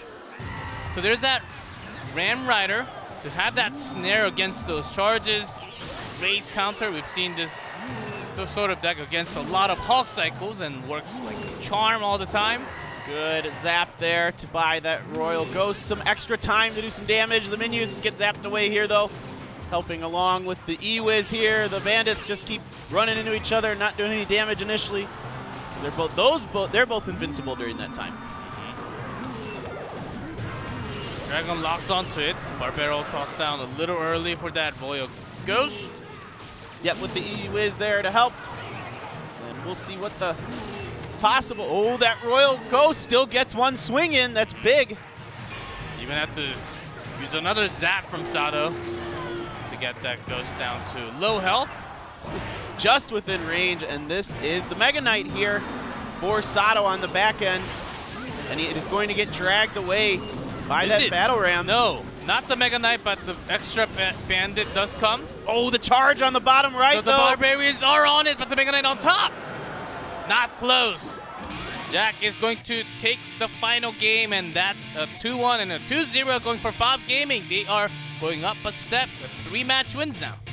Jack coming up big once again for OP.GAMING. He is really the hero for this team, and great play in the 2v2 match by Ken Tameshi and Kitya-san.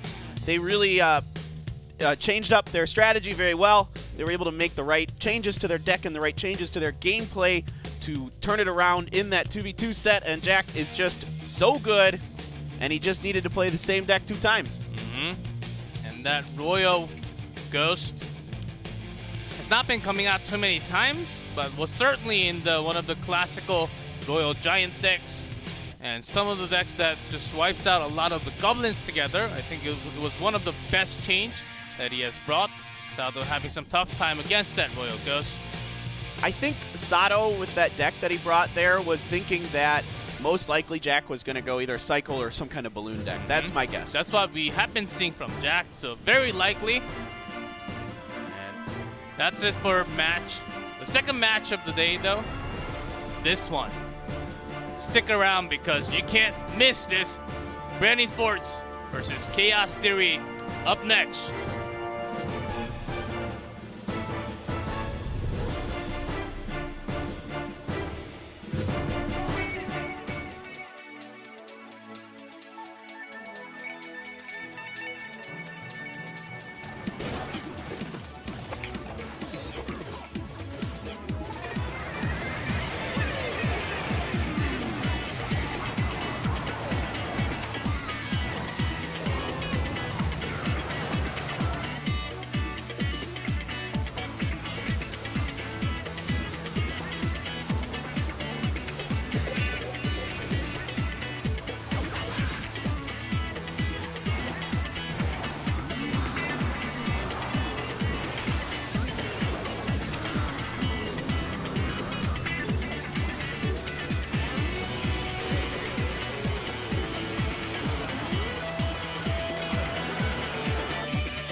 Guys, it's time. It's time. Bren Esports, Chaos Theory.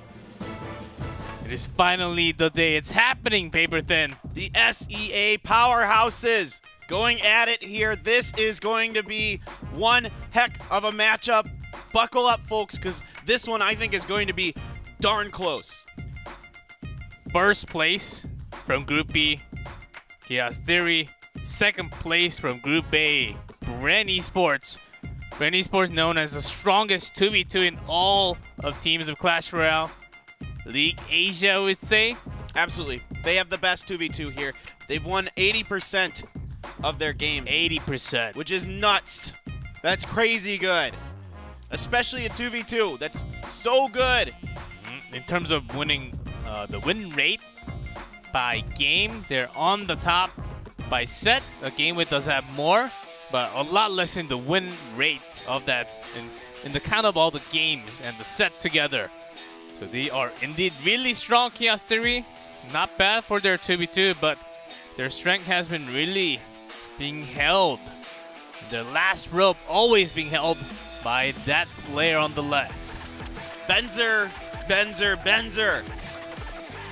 I think it goes that he is one of, if not the best player in Clash Royale League Asia right now.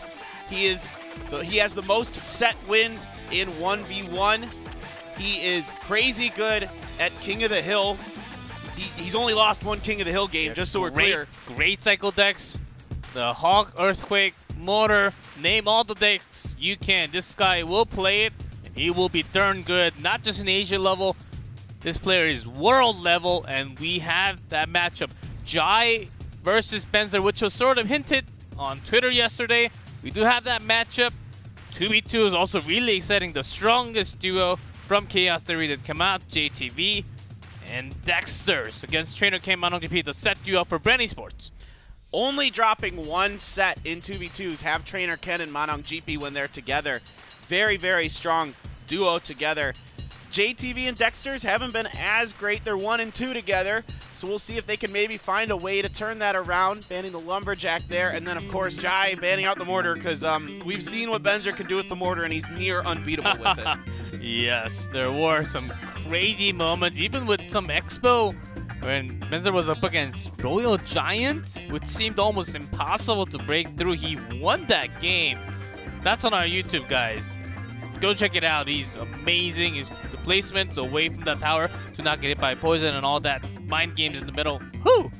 But let's focus on that 2v2 first. Tornado ban's pretty common, but Lumberjack ban, I think we really have to dig on this one. Yeah, it's basically been when this happens that it's replaced with Rage in some form generally. But you're just, you're going to see probably some Royal Giant here. That's generally when we've seen the Lumberjack ban. Yes. It's been a lot of Royal Giant because the Lumberjack is a pretty good counter to it. And generally it's been the Giant Skeleton Royal Giant variant. Yep, exactly. And even without that Rage from that Lumberjack, we have the Rage spell. So that's just a replacement for the Lumberjack. If you just, whenever you want that to happen, make it happen. There's few elixirs. Can be easier to control compared to that Lumberjack oftentimes. We haven't seen any Lava Hound today. Maybe we'll get to see some in 2v2 now. Maybe. Maybe. Tornado is banned, so there is certainly some chances. Well, let's go. Bren Esports at the bottom, blue. Chaos Theory on top in red. Lumberjack banned. Tornado banned. If JTV and Dexters can find a way to beat this, that would be a huge upset and really, really put so much pressure on Jai to not lose to Benzer, which is a tall order no matter who you are in Clash Royale League Asia. I think both teams are really looking for that, especially Bren looking for that 2v2 for sure. Chaos Theory, if they get the win on 2v2, that's going to be a heck of a hard matchup for Bren Esports. Of course, Jai is really good also. But just having that crazy amount of win percent from Benzer is going to help the team boost a lot. Yeah, definitely. I mean, Jai absolutely is a shot, but it's so hard. I mean, Benzer just basically beats everybody. It's just crazy how good he is. The only person who's beat him is Roraporon. So far, only Mega Minions on the board, not too much. There's that Giant Skeleton with that Royal Giant. We've been saying it.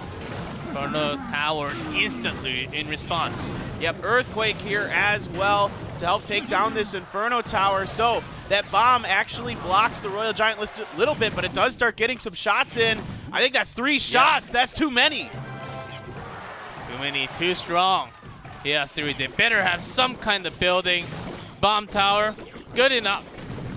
And an Inferno Dragon as well here, placed outside of range of any spells. So I like this little wrinkle that Chaos Theory has. This nullifies the Earthquake if Bren Esports has it. Inferno Dragon doing some great work, even onto the baby dragon, taking it out before it goes out. All right away, that Giant Skeleton. Do they have a second one after the bomb tower? Oh. Don't think so. A lot of spells are being put down. All right, only 1 shot with that zap as well, so that's not too bad. That's actually pretty good defense considering you didn't have a tower or an Inferno Dragon available.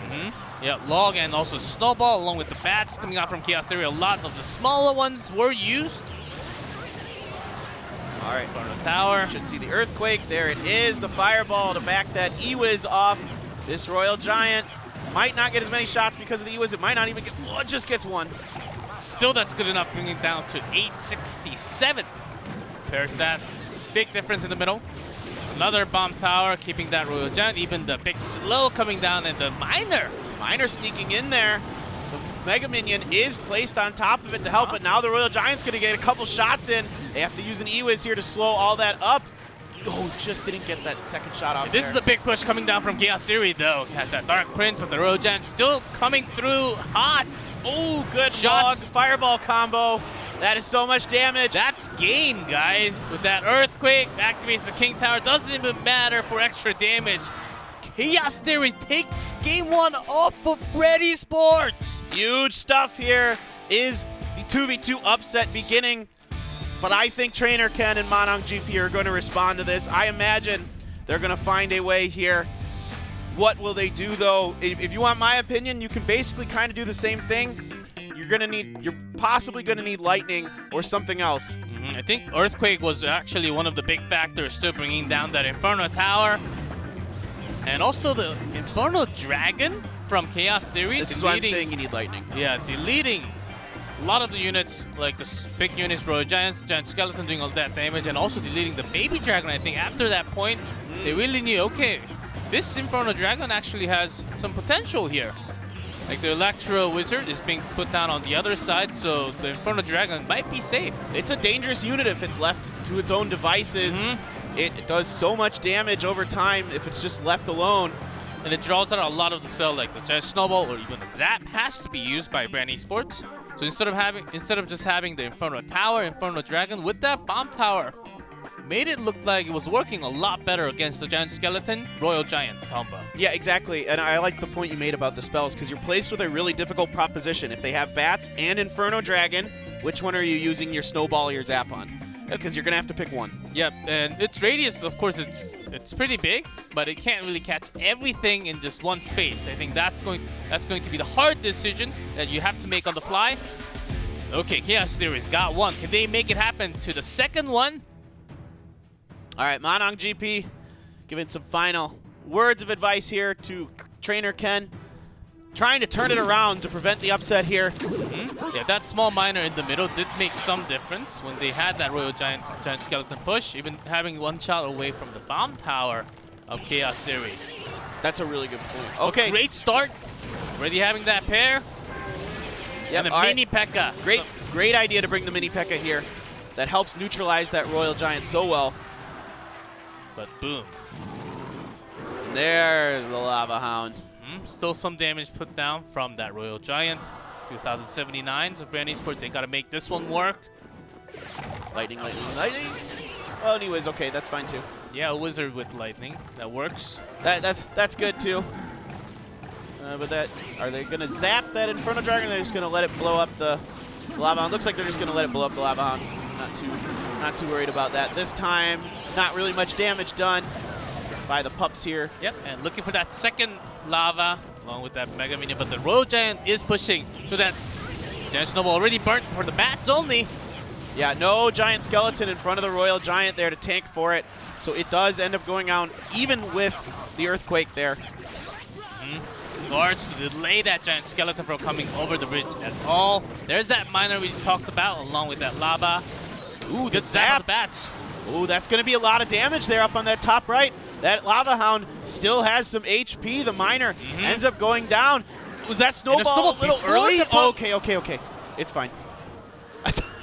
We both were like, what? I think it was just fine to wait for the pups and then just have the snowball. That could have been a lot less elixir, cost efficient, because lava pups only do like 45-ish damage every single time. It's like the least amount. It does less than a skeleton damage. Yeah. The damage from the Lava Hound itself is just borderline minimal. All right, Fireball there to knock it all back. But the damage has been done so far. Dark Prince comes in to help deal with this Giant Skeleton, and a Mini P.E.K.K.A just bridge spammed here, trying to get it through, but between the Mega Minion and the Inferno Dragon, it goes down. Yeah, Inferno Dragon has been the real big problem. There's that lightning that you talked about, Paper. Exactly. Yeah, it's exactly what they needed. And funny enough, we haven't seen any defensive structures from Chaos Theory. Yeah, I think that's but it's fine. It's so many defensive units along with that Inferno Tower. I think that's exactly what Bren Esports needs against this push. Yep. But the Lavas are certainly working somewhat with that miner push. Yeah, the miner in the back there. There is a Mega Minion, but there's so much on top of that top right Princess Tower. It is so weak right 300. now. That is no problem. You can either whatever spell you want. You don't even need it. Baby Dragons got it with that mini fireball. His own Bren Esports, they come back really strong with that lava push. Even against, sometimes if you're focused a little too much on that air, the Giant Skeleton might just go straight into the tower, but they were ready with those guards, Dark Prince, every single unit in hand. Great setup teamwork coming out from both teams. This is exactly what we wanted. Yep, exactly what we expected. So I think they're in that game, like, Chaos, I think they need at least one structure. I mean, they could still have the Inferno Dragon, like, but they had the Bomb Tower before. We didn't see it this game. I mean, obviously, Bomb Tower is not ideal against Lava Hound, so probably an Inferno Tower might be necessary here for them, just to bait out the Lightning or something else, so you can use either the Inferno Dragon or the Inferno Tower, whichever one you want to use, if that's going to be your strategy there. You had some moments they were throwing down the Snowball and both the Electro Wizard to get those pups down. I think they were using a little too much. That was the point. That was the moment where Bren Esports thought, okay, we have a lot more elixirs to use. That Electro Wizard just went down without really doing too much, just getting the spawn damage to the pups, which could have been just used by a snowball. So at least 2 or more elixir value. Let's set up another lava attack. After that push, they actually got a lot more damage in along with that miner. And even some good, really great zap usage when you basically know after those bats there will be nothing following up next to those miner and Lava Hound. Exactly. Excuse me. All right. You're too excited. I'm really excited. All right, we're getting into this game 3 of set number 1 of this 2v2. Big stuff here. Let's see who will take it. Big weights on those elixirs. This one, we might wait this one out a little bit. No? Okay. Guess not. Let's see the changes. Same lava. RG. Giant Skeleton from Chaos Theory once again. Yep. Mini P.E.K.K.A. gonna help. 2 shots on directly onto that Princess Tower. And the death damage, pretty strong. Yep, it hits all of those units that were clumped up there, so that's a nice death damage there for them. The Giant Skeleton coming in here to tank. Damage from the pups in case it's needed. But exactly, but it mostly went to the Inferno Dragon, so the Dragon is gone, but still the Giant Skeleton took less damage. All right, you can put the Royal Giant down here if you want. There it is. And an E-Wiz behind it as well, just in case there's some kind of Inferno Tower. Right in front. And still good weight on that Earthquake spell. That is interesting Inferno Tower placement. Some right in the middle, because you don't. I think they really wanted to that instant lock onto that Royal Giant instead of the Giant Skeleton. Yep. They didn't have too much time for it. Yep. It's just it's not ideal positioning because of the timing, and also you've got the E-Wizard just zapping away at it. Yeah. Before Bren Esports they had the Mini P.E.K.K.A, but not this time. Another bridge spam with the bats this time. Okay, they have to zap. What else is going to stop that Royal Giant? There is nothing. It's getting too many shots. There's the mini P.E.K.K.A behind it, but still a few more shots connect. That's too many. Uh-huh.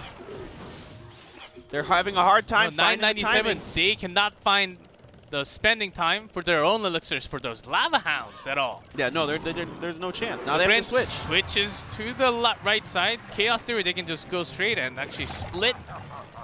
And they're going to focus on tearing down the tower on the bottom left. Yep, there we go. Are we going to see the earthquake come down here? Great snowball. Yep, there is that earthquake. So now the Royal Giant's going to turn and face that tower. He is going to get a lot of shots done here because now Bren Esports is trying to focus on another side, realizing that this Princess Tower is done. Yet, Dark Prince does charge into the tower with the miner with few pups connecting into it. Oh, a good snowball there to block a few things out. There's still some pups and a mini P.E.K.K.A. The mini P.E.K.K.A just swiped away by that Mega Minion. All they have to do is buy 20 more seconds. Bren Esports, they lost their tower already. Can they come back? It looks really tough unless that mini P.E.K.K.A goes straight into the tower somehow. Yeah, this is pretty much done. That and there's seals it. There's the Inferno Tower. That is going to be it. Yeah, even the earthquake drop. Chaos Theory will take that 2v2. Bren Esports in that danger zone right now already. A huge upset here for Chaos Theory, taking down the best 2v2 team we have in Clash Royale League Asia. JTV and Dexters with some great adjustments in that third game. Both teams adjusting really well to each other after they lost. Great teamwork, I would say. And no real big mistakes on spells at all. It was just about how much pressure you can actually do. And Chaos Theory, because Bren Esports, once they hit that minute mark, they can actually get a lot more value from that lava push later on. Chaos Theory, they just kept on pushing. Okay, let's push so much more before they actually get a chance of starting from that minute mark left. Yeah, the biggest change actually that Chaos Theory made in that last game was just they got more aggressive. They just got more aggressive. They were just like, we're just going to keep pushing your side and make you defend this, and we will then not allow you to use a lava hound. Yeah, just find that giant skeleton, Royal Giant cycle, bridge spam along with the bats, and it was going through along with some spell usage like the earthquake, some fireballs, always doing the damage to the tower as well. Because they were pushing, they can use that offensive spell. Right, there's no good spots to put that E-Wiz if you're Bren Esports other than by your tower to make sure it isn't dying to stuff that's out there, because it's going to get earthquaked if it's anywhere near the Inferno Tower. So you have to put it over on the other side, and then you can fireball it, do quite a bit of damage to it and the tower. And then this is, you know, desperation with that Inferno Tower means things are going real bad. Yeah, they can have some stuns from the Electro. But they can't really stop it 100%, still having too many shots connect. And that was actually stopping the Giant Skeleton, not the Royal Giant at all, because it was all the way onto the left side. A little too far. This was the real chance for Bren Esports to maybe do some more damage. Great pull away, knock onto that mini P.E.K.K.A, so it goes back away from the tower, doesn't connect at all. Mini P.E.K.K.A was the real shot of them, Bren Esports catching up. Yeah, I love having mini P.E.K.K.A against Royal Giant. I say it all the time, it's one of the best counters to it. But if you have some other stuff available, you know, to help protect the Royal Giant, the E-Wiz is kind of nice because it slows up the attack speed of the mini P.E.K.K.A. And if you get unlucky with the placement of the units, and sometimes they kind of push each other around in weird ways, and then the mini P.E.K.K.A is like attacking the Giant Skeleton instead, I think it's really weird. Okay, wipe the table. All right. We're doing 1v1s now. Jai against Xiaoke 2-0. Expo Master took down Expo Master Rhea. Big names. But lost against TNT. That was the only loss. 0-2.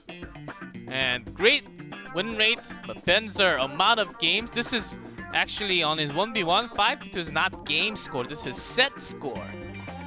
Oh, I'm sorry. I said this wrong earlier. Benzer has lost 2 sets, not one. He's lost 2. He lost to True Fast as well. Got to correct myself there.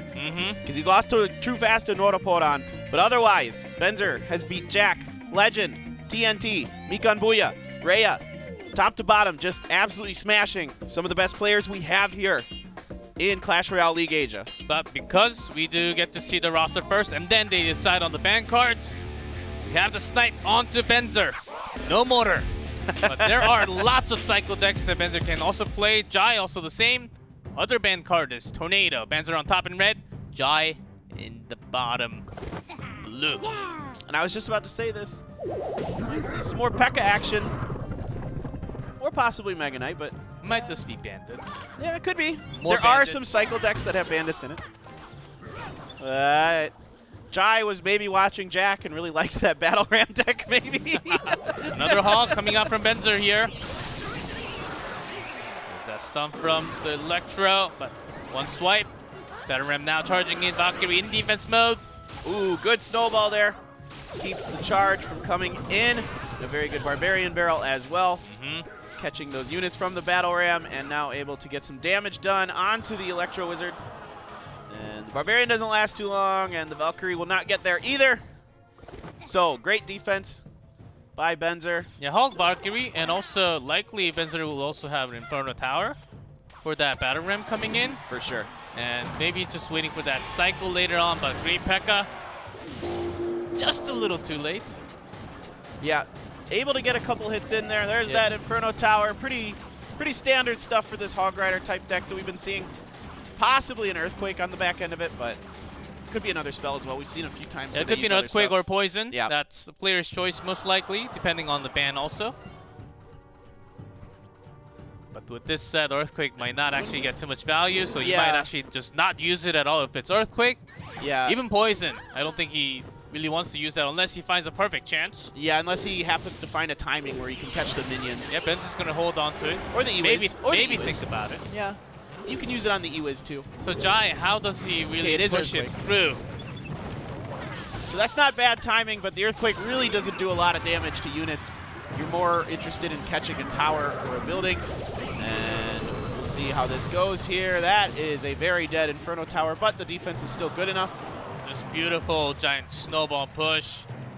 And the Bar Barrel to get rid of a lot of those damage. Even Jai was thinking about the same. Ooh. P.E.K.K.A all the way on the back. I know, that was a little interesting there because that was good timing for that Hog Rider. Come in and get 2 swipes down.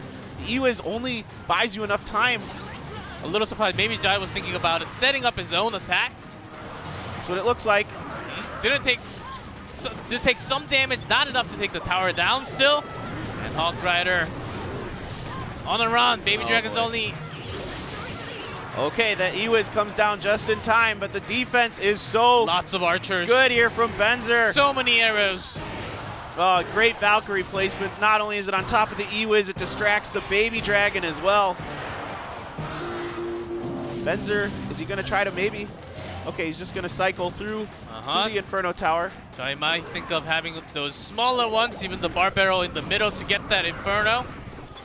Yep, now he's got a Barbarian there to buy him some time. Good snowball to break all that action up, but this is big. Against the skeleton, but the Valkyrie in the middle, that's the real problem. Can he break through that? No. No, he cannot.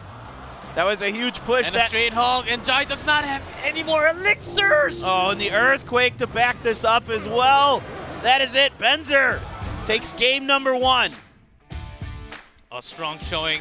Jeez. Power of the cycle deck. He's just so good. His placements are just insane. Able to buy himself enough time, even when it looks like he's on the ropes. There's all those units there. You got a P.E.K.K.A, a Bandit, minions, all clumped together, a Battle Ram, and he's able to defend it. Like Jai's expecting the skeletons, and Benzer knows that. He places skeletons just a little farther, so he'll catch all the skeletons. Look at this catch. Giant Snowball pushes in, and the barbs will catch their attention and connect it to the barbs. I think this is a bit of a mistake here by Jai, putting that P.E.K.K.A so far back. Possibly. It's just maybe a little bad luck with the timing, I guess, as well, but... See, look at this push. Look at all these units, but the Valkyries here, the archers are in the back just destroying stuff. Archers do a crazy amount of damage. Yeah, make sure archers are away from that range of that Barbarian Barrel at all. The real problem for Giants was actually not really having the chance to use that other spell. Was a very rough one for Jai when you're really looking for those big, powerful, lots of elixir heavy units to go across slow motion. There's small, lots of fast cycle units coming down from Benzer all the time around his board, making his defense near perfect. I think he had about 2,300 and 2,300 left on the tower. Basically, I didn't barely scratched. Yeah. It was negligible damage. It was just incredibly well done on his part. What do you do here if you're Jai? What do you do? I don't know. I don't know. I don't feel like I can pick anything. It's time for Rascals and Mirror. I'm not kidding. It's been seen in China more than a couple of times. And I want the Bowler Mirror deck. Give me the Bowler Mirror. Give me that. That too. I'm down with that. Bowler actually I think would be really effective. Yeah, here. Bowler Graveyard, Bowler Poison. There are a lot that can be effective. And I think you either go with that most practiced one, or you do want to catch the opponent with some surprise. I think Freeze is somewhat expected right now. If you just see a Lumberjack and Balloon, okay, there might be a Freeze. You can kind of tell right when a lot of times. So you do want to go off the charts and just look for that outlier. Yeah, I agree with you there. I think you got to do something wild. You got to catch Benzer just completely unprepared here. We'll find out. This is game number 2. It is on the line here for Bren Esports. Match point possibly with this game for Chaos Theory. Oh, I'm so ready. This is such good play that we get to see. Every time we get to see Benzer, I am just so excited because he is just a master of placements. And if you just change it, you go with that heavy. Been seeing a lot more golems with lightning, and a few more with this poison. Princes with Maybe the golems not. sometimes, yeah. We'll see. It's hard to say exactly what Jai is thinking right now. The Valkyrie coming down here for Benzer. All right. Royal Hogs. Is this going to be... Yep, you just used it and then knocked into the tower a little bit off the skills here. Yep, Mega Minion will clean up that Valkyrie. It is another Hog Rider here. And a Mega Knight comes on down. Hogs. I like this change up too. This is a great deck against some of the faster cycle ones. That Mega Knight gets a lot of value against those cheaper units. Benzer does have some answer, but he's not going to like using the Valkyrie here. He wants to keep her for those Royal Hogs. And I think he knows he's in a tough spot. Valkyrie has a lot of jobs to handle in this one game, and she just has to cycle in and out. It's going to be really tough for Benzer. Yeah, this is a much harder matchup this time around. All right, here we go. The Royal Hogs and the Guards coming down. Benzer's just like, all right, we can do that. I'm going to use my Hog Rider and an Earthquake on defense. Oh, even the Guards on the tower, it's going down. Boy. Hogs can do damage, but with this many units on that tower, a little too tough. Yeah, I think Jai definitely got into Benzer's head on this one, figured out what he was thinking. And because Benzer's running a very similar deck, a little bit different. And Jai is taking full advantage of that. Okay, when the Mega Knights are going on the left. Hog to the right, chipping, still has 45 seconds. Hog will chip in some damage. Zap to eliminate. The Mega Knight just does a little hop there. Yeah. The skeleton. Same place jump. So Benzer, he could have used that Inferno Tower for those Hogs, but he will be left over with that Mega Knight. And someone has to deal with it. Valkyrie did not really cut it 100%. Good poison placement there, getting max damage onto that Musketeer as well as catching the Inferno Tower. The Valkyrie is over here. There's an Earthquake. The Hog gets one swipe, but it's not going to be enough. There's just not enough time here. It looks like Jai is going to take game number 2. Incredible, smart deck choice. Let's say it's very likely Benzer will bring that Hog cycle again, or some cheap cycle. Let's make it a way so that this Inferno Tower cannot really defend it perfectly. Without that Mega Knight, if there was a P.E.K.K.A, could have been easier to defend. Totally. Benzer had skeletons. Inferno Tower can keep up all the attack when it's focused on the P.E.K.K.A, but the Mega Knight is a different story here. Yeah, the Mega Knight is a lot more capable of dealing with some of these units that you often see, especially stuff like skeletons. So that means, you know, because normally those skeletons really buy you a lot of time with P.E.K.K.A, but with the Mega Knight, it is pretty much the opposite of that. You're just kind of barely buying time. Yep. At this moment, Benzer had that Inferno Tower in his hand, but with that many Hogs, and he knew that Mega Knight is going to continue attacking after when the Inferno Tower is also down. So lots of less choices for Benzer to actually make in this game. And a little bit unfortunate as he actually started with the Valkyrie in the moment. Good moment for Jai to put those hogs to attack onto the left and right. So going back and forth. It's a little tough game. Hard deck countered by Jai here in game 2. Yep, really smart, good decisions made by Jai here. This is a great job by Bren Esports to turn it around. Each team is doing such a good job countering each other after they play. You know, they're just kind of doing the same thing. You know, this is what we're kind of noticing with Clash Royale League Asia is people will play the same deck until they lose. They're just like, I'm gonna play this until you prove you can beat me at this game. Yeah, it's gotta change. It can certainly work sometimes, but it has less chances of working over and over again. As your opponents also has a very good idea. That's the first thing that you should always consider. If you lose against the deck, you always go against the deck that you lost it first and then think about other options. What other options that possibly the opponent can do? Let's see what Benzer is thinking right now. Okay, if Jai brings that once again, Inferno Tower is not enough. Do I bring my own P.E.K.K.A. Ram or even the Ram Rider? Yeah, any P.E.K.K.A. deck's a good choice. Absolutely. I think P.E.K.K.A. Ram's a better choice against the Royal Hogs, but definitely any P.E.K.K.A. deck is going to be pretty effective against a Mega Knight. I don't feel like Jai's gonna do Mega Knight again. I feel like that's if I'm him, I'm feeling that's a little too predictable. I gotta try something a little different.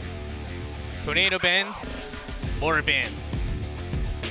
Let's see. Possibly the final game. If Benzer takes it, that's match for Chaos Theory, keeping the team in first place, Group B. Okay, a Tombstone. Graveyard. We've seen Tombstone with balloons. Yeah, balloons, Graveyard, Lava Hound. Just always the Hog Rider.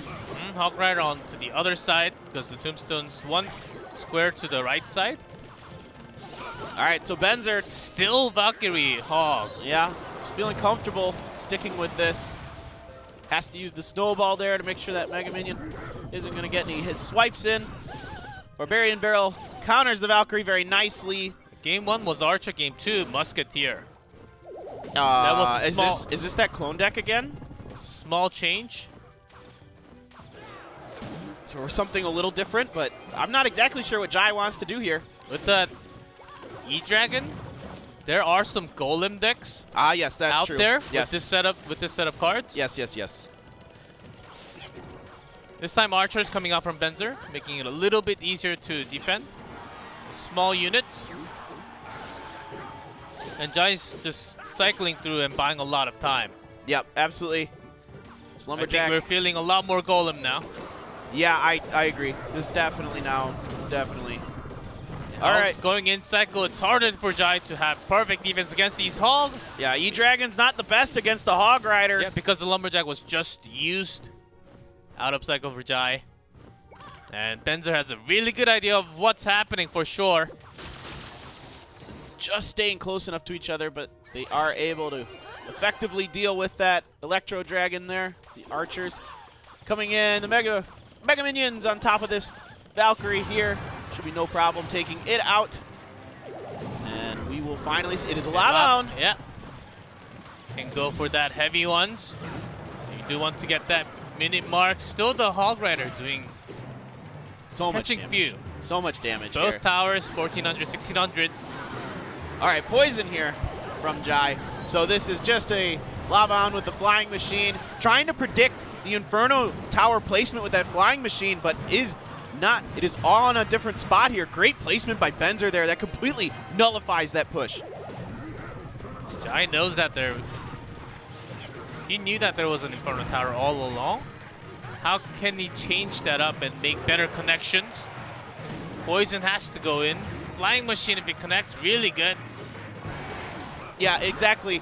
He tried to predict it. Now he's putting the Flying Machine behind it because he isn't sure exactly where the Inferno Tower is going to end up. It's right by the tower again. The Electro Dragon is here as well to try to... A little too late. Got connection onto the Valkyrie. Pups already out. Oh, that bottom right tower is so low. 260 here. A Fireball and a Snowball will do it. Yes. Goes on 2-0. No, Fireball does not. Oh, not quite. Yeah, 3 My more math HP. was just off. Yeah, 3 more HP off with that Fireball, but it's going to be really close. Hog Rider can go straight into it. And 3 HP. And with another snowball, that's it. Benzer is keeping up. Jai was trying to test Benzer if he was going to change his deck around or not. Keeping up with that Hog Cycle does bring him the game and the match for Chaos Theory. The master of cycles does it once again. Just continues to impress. Finds ways to win games no matter what he's up against. Excellent job. They're giving each other some thumbs up there. Definitely a lot of respect between these two teams. Great games. Jai, he had Lava, either the Golem, anything that had a really good setup. He was really trying to have that E-Dragon connect to the Inferno Tower. Somewhat off timing. It didn't really fall in 100% together with that Lava Hound. Lost that final push. A possibility of attacking into the left side. Benzer knew that, okay, this is a heavy deck coming out from Jai. I can just cycle this one out easily. Yeah, it was impressive stuff. Benzer just has such a great read on it and plays it masterfully. Incredible series between these two teams, though. Every game was back and forth. They made great adjustments between games to counter each other. That is all she wrote. Talon takes down OGN ENTUS. OP.GAMING takes down Sandbox. They move to 3-5 now, I believe, right? 3-5? Yes. And so they are within shooting distance of being one of those 4 teams from their group. Yep. Until 4th place onto the group, you do have the chance of going to that playoff. 3rd place versus 4th place. Although they're tied with OGN ENTUS now. You do have to think about the head-to-head and the setup sets and games. I think it might come down to some tie-break situations, tie-break rules. Okay, they're still behind them. I think because they lost to OGN ENTUS, right? The head-to-head always comes first. Yes. Between the teams. If the numbers are actually lower, but if the numbers are actually lower, but you see that team on top, that's head-to-head first. But game with 7-1, Chaos Theory, they're getting closer to where game with is. Seems like they want to secure that first place so far. Yeah, they are looking so good. Distancing themselves a little bit here, but they're coming up close. I know Bren Esports, they were also really close. If they won today's match, they could have basically tied with game with. So a lot of important matches coming up soon too, in just a few days. Match 51. That's got my eyes kept right now. Oh boy. Oh boy. Ponos versus game with your 2 top teams from Japan. We get some exciting games here at the end of our days. And I cannot wait for Saturday. That is going to be really fun. OP.GAMING taking on OGN, and then Detonation taking on Kicks. So that's a pretty big game for Kicks, actually, because they got to be careful. They're in a little bit of danger, possibly. But it's not. They're not out of their places yet. If they grab a couple more, they can still make it into 4th or 3rd in group. That's what matters the most. Of course, the first one to top. First place from the round robins will get 10,000 from each group. They do have a lot of prize before they go into that playoffs. Of course, another set of greater prizes, prize pool for all the teams who's going to go into that playoff and become the champion. Of also getting their tickets to WCG too. Yes. So a lot on the line for all these teams. We're finally seeing who's really climbing up high. The bottom part of the pack, I think they really want to climb out of that 5th place, 6th place spot, but all the teams still have some chances here. Yeah, actually, pretty much every team still has a chance. It is getting a little desperate for some of these teams that are at the bottom of the standings. But now, if you're if you're Chaos Theory, you're feeling pretty good right now. Things are looking pretty good for you to come out of your group, if in the top or near the top. We're having a lot of very decisive, important matches coming in very soon. Time for Clash Royale, time for East, West, and all the actions happening all over the time. Catch more Clash Royale action in just 2 days. See you guys later.